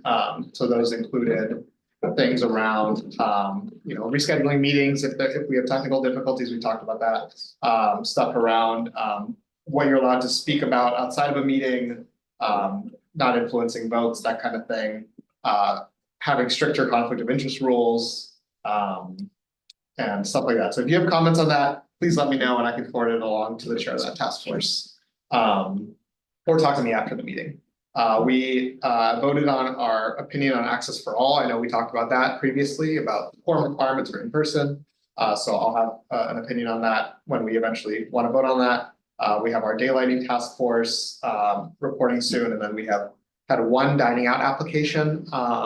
And so we are reviewing that and we'll submit our comments to the DOT. So that's everything. Thanks. I just want, you mentioned both conflicts of interest rules and what you can talk about. Gotta run it by council because there are some limitations. I know when we redid our bylaws, we had to pull back. We wanted to set standards, so. Right, so I have emailed the law department. I've asked them for their opinions. They're gonna give them to us. Frankly, on Committee Board 5, there's a lot of distrust in city agencies, and some members have said that we should just ignore the law department and do what we want anyways. Hey, I like. I don't know if we. Do you have a resolution? Did you pass that We resolution? have not passed. Oh. I gotta say though, even if the law department is employed by the city, they're held to their own standards as lawyers, so I would just say that's not the decision you really want to make. Right, I would not Yeah, like yeah. for the committee board to get sued. So, So, I'm doing, I'm making sure that we are trying to listen to the law department, but, at the end of the day, if the membership doesn't want to listen, there's nothing. Oh, yeah. That's true. I just want to highlight something that you mentioned at the very end of your report. Andrea, this goes to the conversation we've been having with Susan. I'm in conversation with DOT to get another meeting on the books for chairs and district managers to talk about dining out and some of the hiccups that they've been having. And so I'm in conversation with them. I'm hoping to get some dates pretty soon. I'm trying to get a couple of options and then I'll float the options around. Okay, great. Yeah. It would be great if we could also talk to them perhaps about public notice. The change for public notice requirements is extraordinary. I've never read AM New York as a publication, and I've been a New Yorker for decades. And apparently that is the only place that it needs to be posted. I can't imagine that the general public would actually understand or know that versus simply asking the person to hang a sign when we're talking about 365 days of sidewalk cafes and 8 months of road bed. So I know that there's rules about public notice, but or there's public notice in the law. I don't think it restricts them to AM New York, but maybe that could be a conversation that would enhance the public experience. Okay, Posting does not occur the way it does for an SL. got it. SLA. Correct. Okay, I'll bring that up. Sandy, I'll pass it to you. Okay, yes, we have 12 new members who came, they were assigned the day before full board, so they got kind of a rough introduction, but very eager, very enthusiastic. Someone zoomed in from Germany at 3 in the morning. Oh, Wow, that's awesome. Yeah, yeah. and so last month we passed a reso on comments on City of Yes. And George James has been providing us feedback, which I'd be happy to share with everyone if I could get email contacts for everyone. We passed a reso on the CEC2 trans girls participation in sports. That actually went through our Parks Committee. We passed a resolution specifically asking for housing at the Euler development that's going on for Spark. I always forget the acronym for that, but it's a block-wide development that's going to become a research center, no housing. And we're trying to get that included. We have not had any dining out applications so far in our district, which is interesting, not sure why. We actually turned back to committee a DOT proposal to use the tunnel at the UN as a permanent bike lane. There was no description of how the bicycles would get into the tunnel or out of the tunnel, so they're going to come back to us again. There was broad support for it, but no idea how. So, and that's it. Thank you. Everyone? Yeah, we did our public hearing on City of Yes last night, at our Housing and Land Use Committee. And hopefully we will get a resolution. We're far from that point. We're gonna do extra meetings and we have little groups of people looking at particular issues. I think there was a positive reaction generally, but a lot of concern about some of the really detailed pieces and how they would fit for us. We had a number of young residents of our district speak from the public, and give very heartfelt descriptions of how difficult it is for them to continue to live where they want to live. And I think that moved board members who may have been a little bit more on the fence to support a bit more. The Department of Transportation presented a plan for a dedicated bus lane on crosstown on 96th Street. Great many negative comments from our public, and it will likely take some alterations to that plan in order for it to pass our board, and we're trying to follow up with next steps in that. We've got 3 dining out applications, and we've heard them at our joint transportation and business and consumer affairs committee. We had passed a resolution at full board saying in absence of a full board being able to vote, that the committee vote would hold as representative for our board. That's been helpful because it releases a little bit of the time impossibility there. 2 of the 3 applications had elements that were in violation of the current law and regs. So DOT is not doing its homework. And what we sent back to the applicants of those 2 was a statement that here are the things we found in violation of the current law and regs. If you can correct those in your application by a date certain that we gave them, we will give a positive vote to your application. They got back to us within a matter of days with corrected applications because they understood, as we had laid out to them in our email, that that would have triggered a public hearing, which they would prefer to avoid. So it was a kind of club that we didn't think through that we had, but it sort of emerged from the process we went through.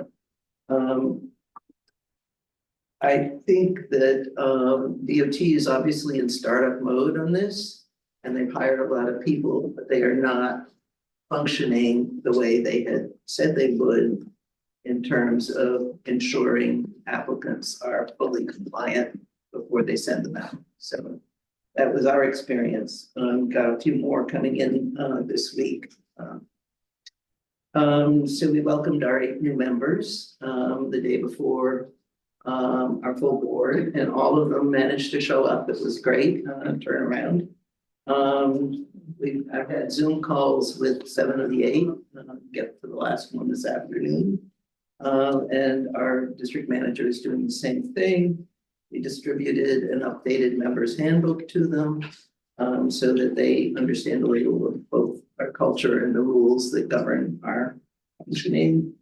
And they're spending this month visiting committees before they give me their preferences to try to make everything fit together. So that would be it. Thank you. Okay, we had a very busy month. We had a land use meeting last week where we conditionally approved the new MSK pavilion. This was after, I mean, we think we have a new paradigm for working with these projects as long as we have a cooperative applicant. We had a task force set up prior to the actual ULURP hearing, where we had the hospital come and outlay their plans.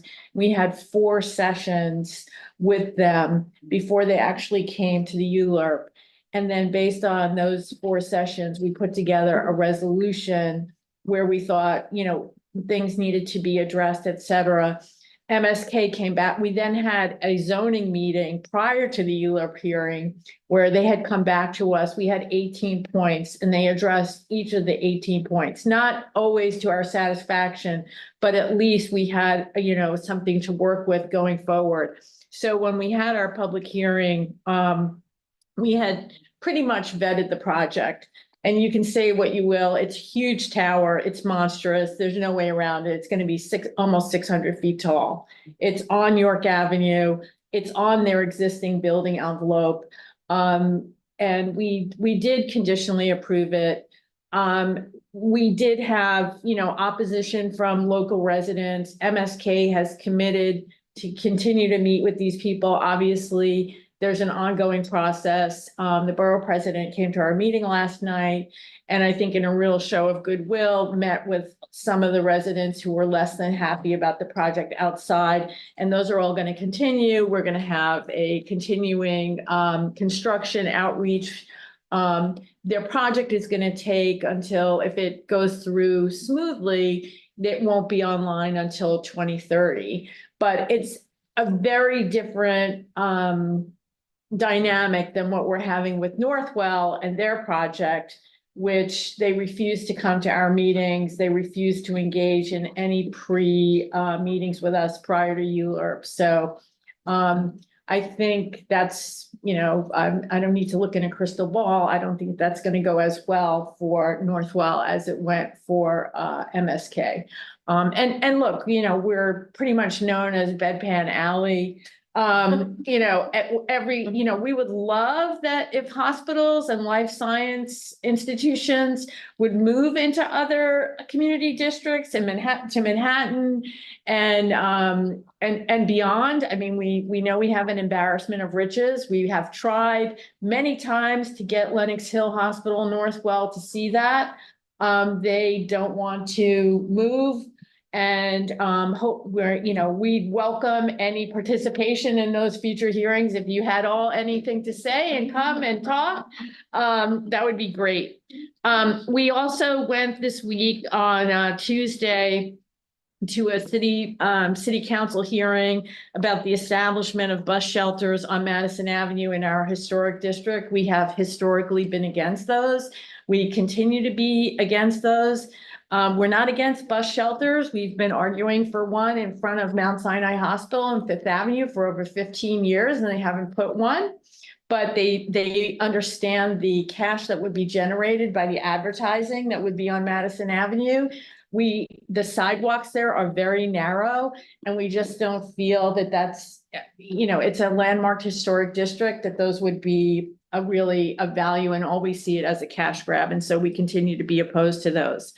In our transportation committee meetings, we had the DOT come and talk to us about 2 things.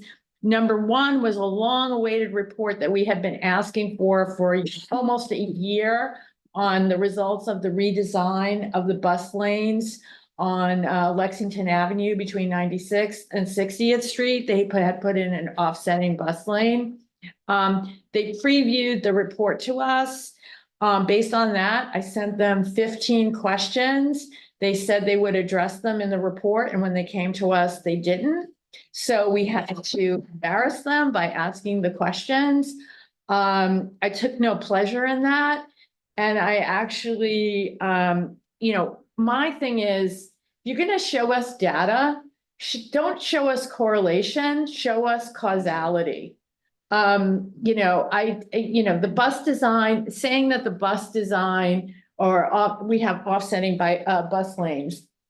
Tell us that the buses are traveling 5% faster now that you've redesigned the bus lane. There are 4 bus routes that use those stops. 2 of them are limited buses that don't even go below 68th Street. And so now you're telling us that average speeds are up 5% across all bus. I mean, break it down for us, at least so we know what's happening. You tell us that accidents are down. Well, how did the bus lane really impact that? If the buses weren't involved in the crashes to begin with, what's the causality between the new bus lane and the reduction in any kind of accidents or crashes? None of that data. We asked them, then they came to us with the 96th Street proposal. We didn't really, we told them to come back to us. We were very interested in what CB7 and I think it's 11 or somebody, they said they were going to one other in addition. I can't remember which one. However, the question that I was really concerned with was, what was the notification to the public regarding the proposal of the bus lane? And I said, how did you, well, we sent a flyer to your district manager. And I said, well, did anybody put a sign in the bus to maybe notify the people that are who are riding the bus that this meeting was going to happen? The answer was a flat, no, we didn't do that. So I said, I found that very interesting when the DOT puts out on Twitter or X that CB6 is having a hearing about, a bike lane in the tunnel. Attention, all Manhattan cyclists, why don't you come to CB6? But we don't see anything about, hey, anybody riding the crosstown bus on 96th Street? Why don't you come to CB7 or CB8 and see what's happening with your bus? So I think the advertisement for you, they promised that they would be better for your presentation than it was for ours. How many members of the public did your hearing? We keep track of that. We had less than 30 and we usually have quite a few. So 65. yeah, I know that they put it out there after I did see it on Twitter. But that's not the only way to identify. Sorry, I know I'm going on. I actually asked for a special meeting with Ed Pinpar because I think we deserve better presentations from DOT on a lot of these projects. And I think the meetings would go a lot better if they were more attuned to what we were interested in and came with better data. So we had I think a very good conversation about that and also notification of what's coming up. The only other thing is on Sequoia housing, we have George working for us as well. We've had several meetings. We're going to take it up again in our June 18th land use meeting, which is not going to be in time. And then we usually go through the proposals one by one. And then at our full board, which is the following week, I think is the 25th or the 26th. So we're going to be beyond your. You said your last was the 18th? Yeah. I mean, you have, Yeah, Juneteenth in the middle of June. It's kind of hard to keep on track with everything. But we had, very negative comments about the housing proposal. I think you've heard me really say them. We're not getting any new affordable housing. We're losing tremendous numbers of affordable units to luxury and market rate housing. We have so many projects going up right now. It is almost unbelievable, but none of them have affordability. And I just want to say, in counter to what John was saying, and I know he truly believes in what he's doing. We had a ULURP come before us for rental building on 94th Street, asking to go well beyond the R8B to 500 feet. And all they would give us was 131 units of affordable housing at 80% AMI. And then most of them are going to be studio apartments. We had asked for a mixture. They eliminated, as I said earlier, 400 parking spaces, and they are going to be smack in the middle of 94th Street, which is a truly narrow residential block. And that's the best we could get.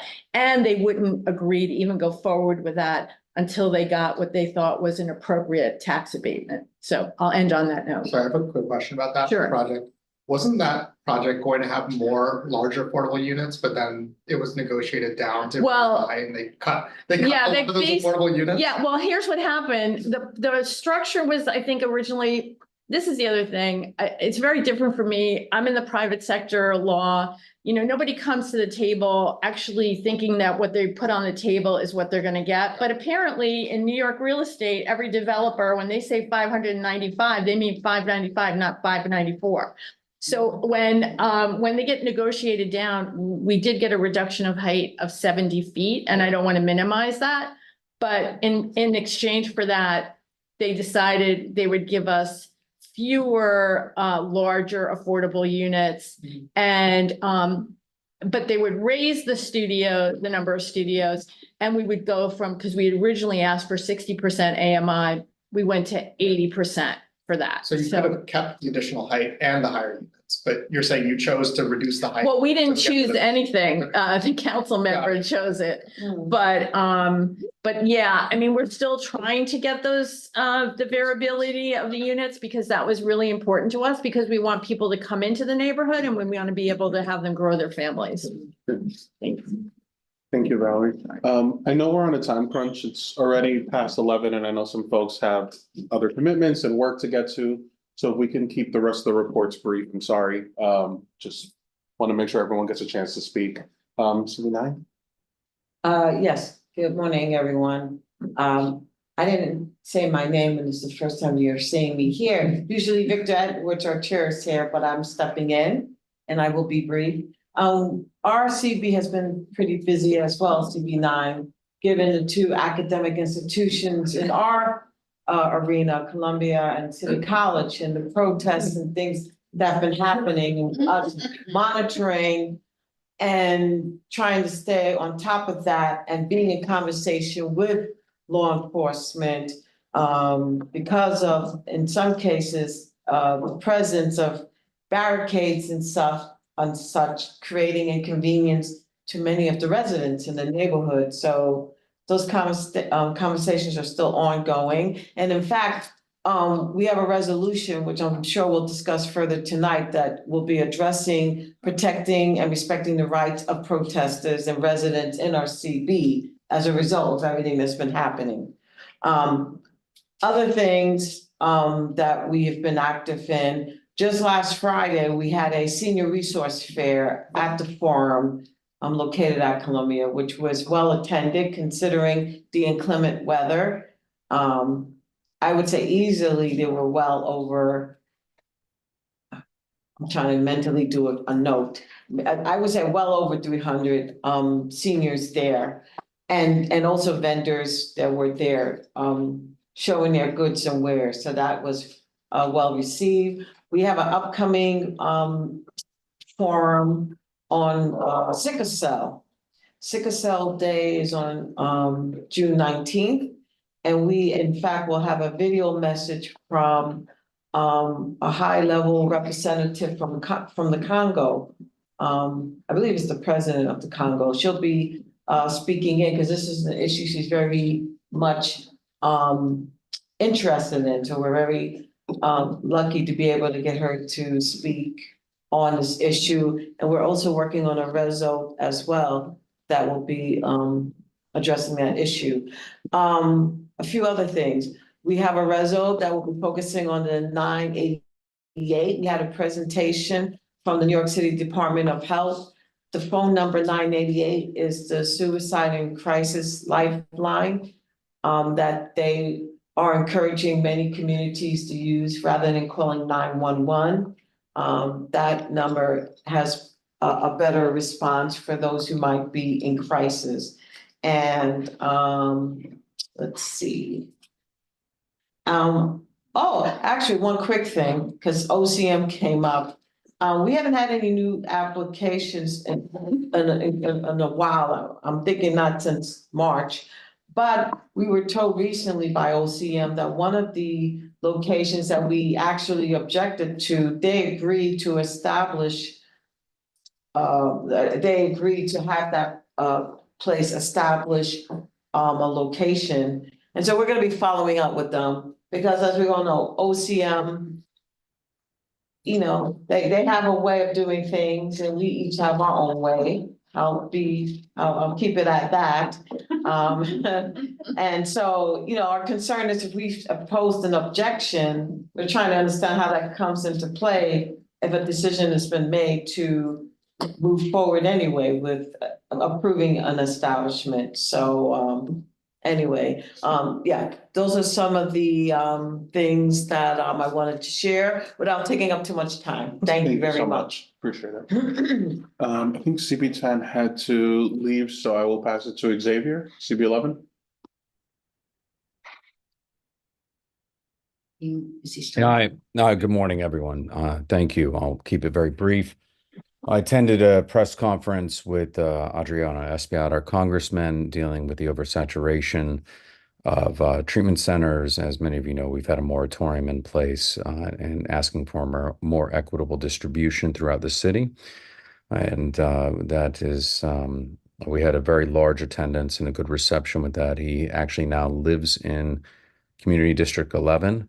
And something he wants to take on is to advocate for care and recovery equitably throughout the city, because for far too long we had a lot of medical redlining in this district. So we just want to see that it gets dispersed to the areas of need. So we had that. Second Avenue Subway Phase 2 has already begun with the relocation of a lot of the mechanicals, so gas, electric. That contract was awarded and the work has begun. They've removed some of the trees at Franklin Plaza, which is by 106th Street. I attended the TA meeting because they want to be further invested with our process and advocacy to make sure that the same benefits that were received during Phase 1 are delivered to East Harlem in Phase 2. We did catch, for example, that one of the contracts awarded, they were trying to skimp on this tiles and not use the same tiles they used in Phase 1, and we've been pushing back on that. For now, I will leave my report at that, and any additional information I'll send to you, Eric. Thank you very much for everyone's understanding. Thanks, Xavier. I think Catherine had to leave as well, so CB12 isn't here, so Tammy. Okay, it's busy. We did a resolution for amendments to OCM about their exclusive use rules for both schools and house of worship, because it doesn't fit the parameters of what exists, and you could have a cannabis store in the lobby of a high school. So, or next door to an elementary and middle school from where we are. So we also have been working because OCM allows public comment after the decisions are made, not before, and the CCRB. So we would like to have public comment beforehand, just to say. On that same note for OCM, they did look to put on the agenda and approve a currently illegally operating store in the historic district that doesn't qualify for ADA either. It was pulled off the agenda. We have sent numerous letters that when it came, the denial, the reminder. So I'd say conversation with OCM 4 to 5 contacts might get you one. Okay. All right. We approved an Oasis Addiction Treatment Center at 225 Broadway. We hope that certainly helps the public. We approved all of the liquor licenses that came before us. We would like the city to use the state funds that have been provided for the class size reduction, actually to be earmarked and used for class size reduction. We talked about that. And we turned down 88 Pine. It's an unusual conversation, but they're taking space out of the POPs area on the one side of the building so they can add new handicap accessible entrances and a new statue of their address to brand the building, but they're not offering any kind of improvements to the POPs on the other side of the building, which is in disrepair. So we kind of said, it's nice for you to do the front, but we need you to do the side. And we don't really want you taking more space out, but they said they didn't want to use their lobby space for the improvements. They would rather use the public space. So we turned them down. We look forward to seeing what DCP has to say about that. We had huge amount of time that is spent. We were at 40% design for resiliency and climate change adjustment and sea level rise that goes from North Moore on the west side all the way down, wraps around the bottom of the Hudson River Park, past BMCC, going all the way down the west side of the island. The biggest concerns that we have that have been noted widely in this process, you don't have a lot of even with engagement, there's no guarantees of what gets done. And what we are seeing is a ton of change to molded concrete walls and the removal of wooden benches and other things that really make the city feel a lot more natural on the edges and combined. And there's been some Less institutional. yeah, we like it less institutional, we like it more green space, we like it more open, more public, so the struggle between what's needed for protection and how they're doing it, and what happens is huge. There's a particular park in the middle of where Brookfield to the residential community is, that they're looking to open up for use for Brookfield, but it's supposed to be a public asset when it was built to provide refuge from the financial district and the heavy buildings, to be an oasis of picnic tables and quiet reflection, not a lawn to be used for fitness classes. So there's lots of conversations we're trying, the Battery Park City Authority has been open to the dialogue, but because of the process that they're using, which is very different from the others, we really don't know what will happen going forward. But if you have an interest in any of the resiliency on the west side, I urge you to come and listen and look, because I think it's going to be precedent setting for the entire rest of the west side of Manhattan. We also have elections in June. I hope to still be here when, in July, we'll see. I really need to do a shout out to both the public and to DSS, DHS, and CUCS. We had a massive meeting here last night, and I'm graciously thankful to the Borough President's Office for letting us host our quality of life for 105 Washington, which is our first safe haven shelter. And our first city-run shelter in Community Board 1. There is a lot of concern because it is around the corner from a Herc site. So it's on the same block, and while the Herc site is temporary, there's been a lot of impacts from everything going on. So we are working with the public to try and alleviate the fears. We're excited to get the homeless off the street and in for service, and serve Lower Manhattan in that manner. Tonight, we're looking forward to the Chinatown's Connections, which is the redo of the entire connection between CB1 and CB3. I encourage anybody who lives, works, has business down in that zone to come and listen. That would be great. We are still getting cannabis applications. We still have a couple tonight. There seems to be a lot of disconnect between last month we had to deny everybody because they were trying to play the averages of what got approved and what didn't. But we don't have the luxury of offering extensions for them to come back at another time like we do with SLA. We tell them you have to come. And they said, well, we're not gonna come because we're waiting, so we have to turn them down because we have no other options. So we would look forward to conversations about that. And Hudson River Park is coming, the Perlman Performing Arts Center and Governor's Island. If you are interested in any of those organizations, I welcome you to join us on the 21st virtually to listen. And with that, I will try and end, but by saying, I am not against zoning changes in our community board, but we know that quality of life is what the community board is there for. And we are there to safeguard. So when, for example, we're doing our orientation for new members today, our mission is land use, service delivery, and budget.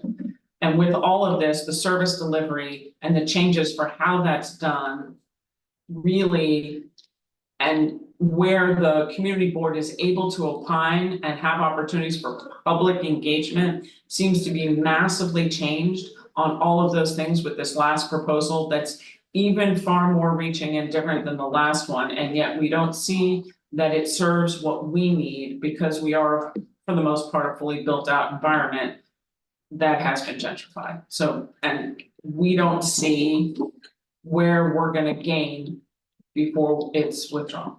Right. So I apologize on that. More next month. Thank you. Thanks, Tammy. Susan?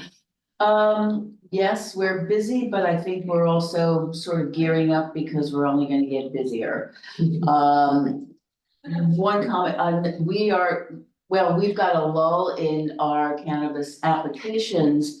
I just wanted to second this concern about the exclusive use standard. It's particularly rigid when it comes to OCM. It's a higher standard than SLA uses, so that whereas house of worship that ran a food pantry would still be a house of worship. According to OCM, it wouldn't be a house, an exclusive use. And those are the kind of problems, you know, because we have so many licensed places, you know, the quality of life becomes an issue. And I want to emphasize that quality of life is not a secondary thing. It's also very much about an equity thing, because when you have people who don't have the opportunity to leave the city in order to spend their personal time, being concerned about our open spaces and quality of life becomes critical. It has to be part, it can't be separated from other elements.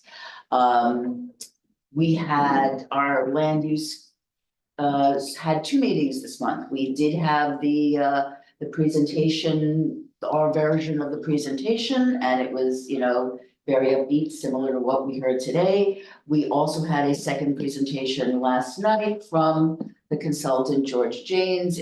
We felt it was more nuanced. It was pointed out there were things in that in the presentation from DCP that were not covered. There's a lot more in there that has to be really, you know, you have to go through the details to find. Again, big concerns about not enough affordability. The thrust has to be affordability. You know, whether or not there's a debate over, is there enough housing or is there not enough housing? What everybody's focusing on is the affordability. Yes, there's definitely not enough housing, but it all comes down to what people can afford to live in. So, and there's more work to be done on this, absolutely. With regards to outdoor dining, we have not seen any applications, but we were informed that we've got 22 applications in the pipeline. We don't expect to get them all at once. We're quite possibly will be getting some before the end of the month. So, you know, it's gonna be a process. We're concerned that the Dining at NYC portal has not been made available. It's not available to anybody yet, and that's also a problem and quite disappointing.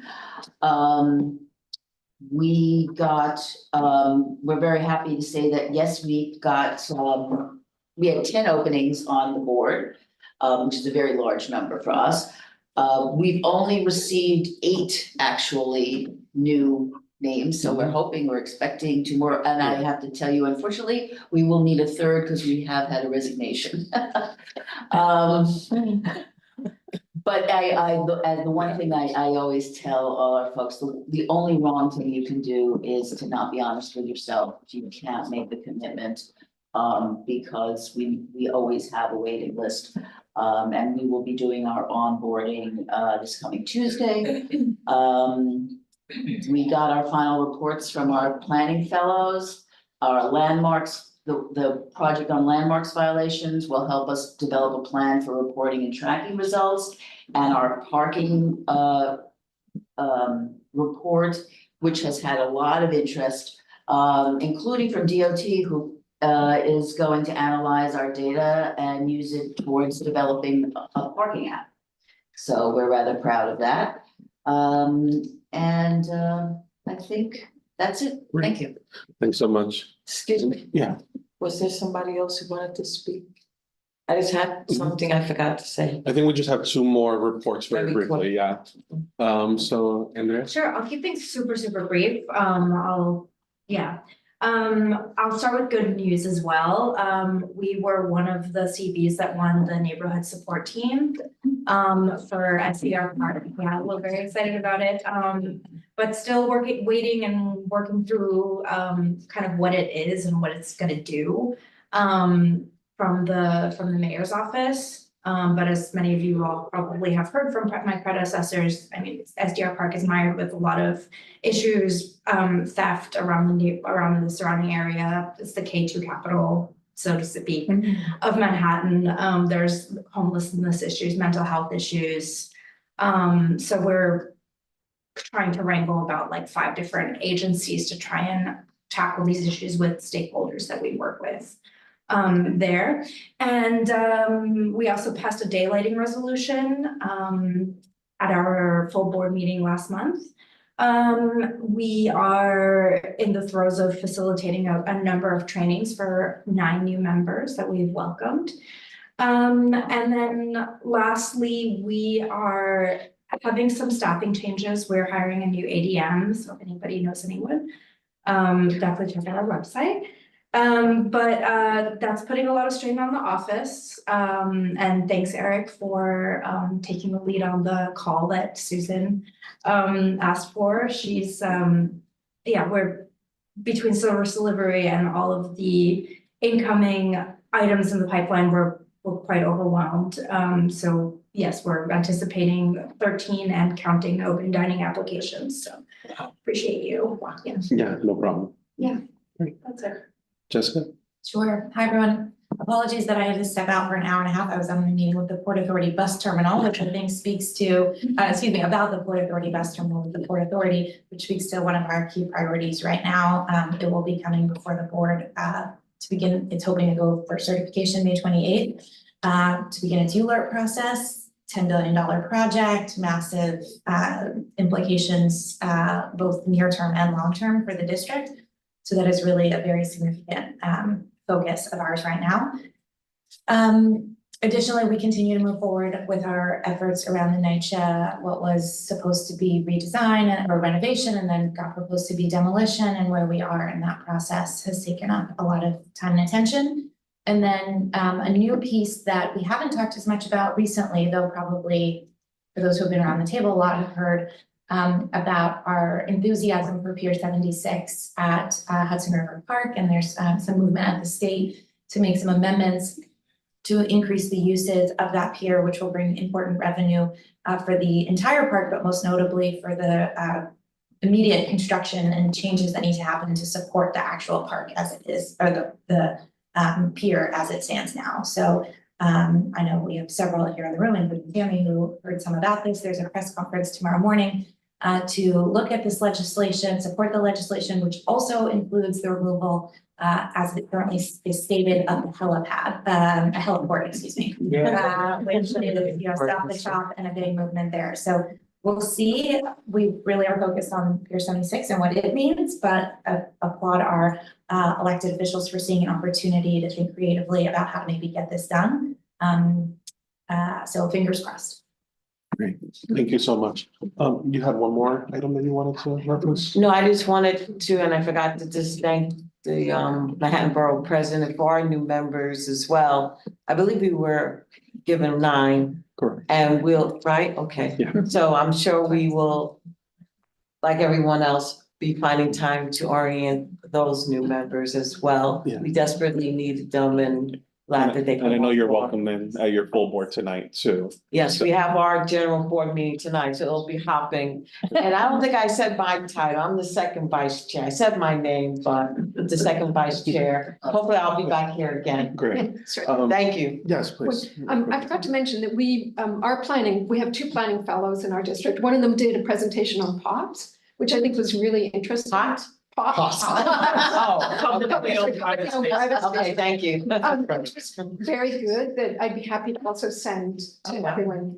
We also, the other planning fellow did one on resiliency, which is very specific to our district, but highly recommend trying to get a planning fellow for your district. They're really helpful. I just want to say one thing before we have a motion to adjourn. Obviously, this meeting is pushing 3 hours. I know we started a little bit late. Next month is also going to be a haul when we go through Koi housing. So I just want to flag, looking to start it as soon as we have quorum here. Please, I know the folks that are here, are always here and I really appreciate it. Also going to make a push because as I mentioned, I know folks have jobs and other commitments as well. We're going to try to get through as much as possible. I know we've done it before, but we can also take a look once we're going through all the proposals, if we want to forego reports as well, just to make sure that we can move forward as quick as possible. Can we start at 8? I don't know. Oh, no. Yeah, I think somebody. I always feel that I'm the closest and the last, but I gotta get kids off the door. Oh, sorry, I apologize. After we get the resolution though, for the last, when we got it very close, and it just Okay, I'll make a That note will of make the that. meeting also more efficient. Yeah, I think that's our intention, but I will make sure. All right, with that, yes, Do we do new business in Borough Board? Okay, all right, well, yeah, it would, that's in the report. Okay, with that, I will take a motion to adjourn. So Motion. All right, second. Second. Great, all in favor. Thank you all so much. I'm gonna Thank hang you. out for a while if you have any questions. All right.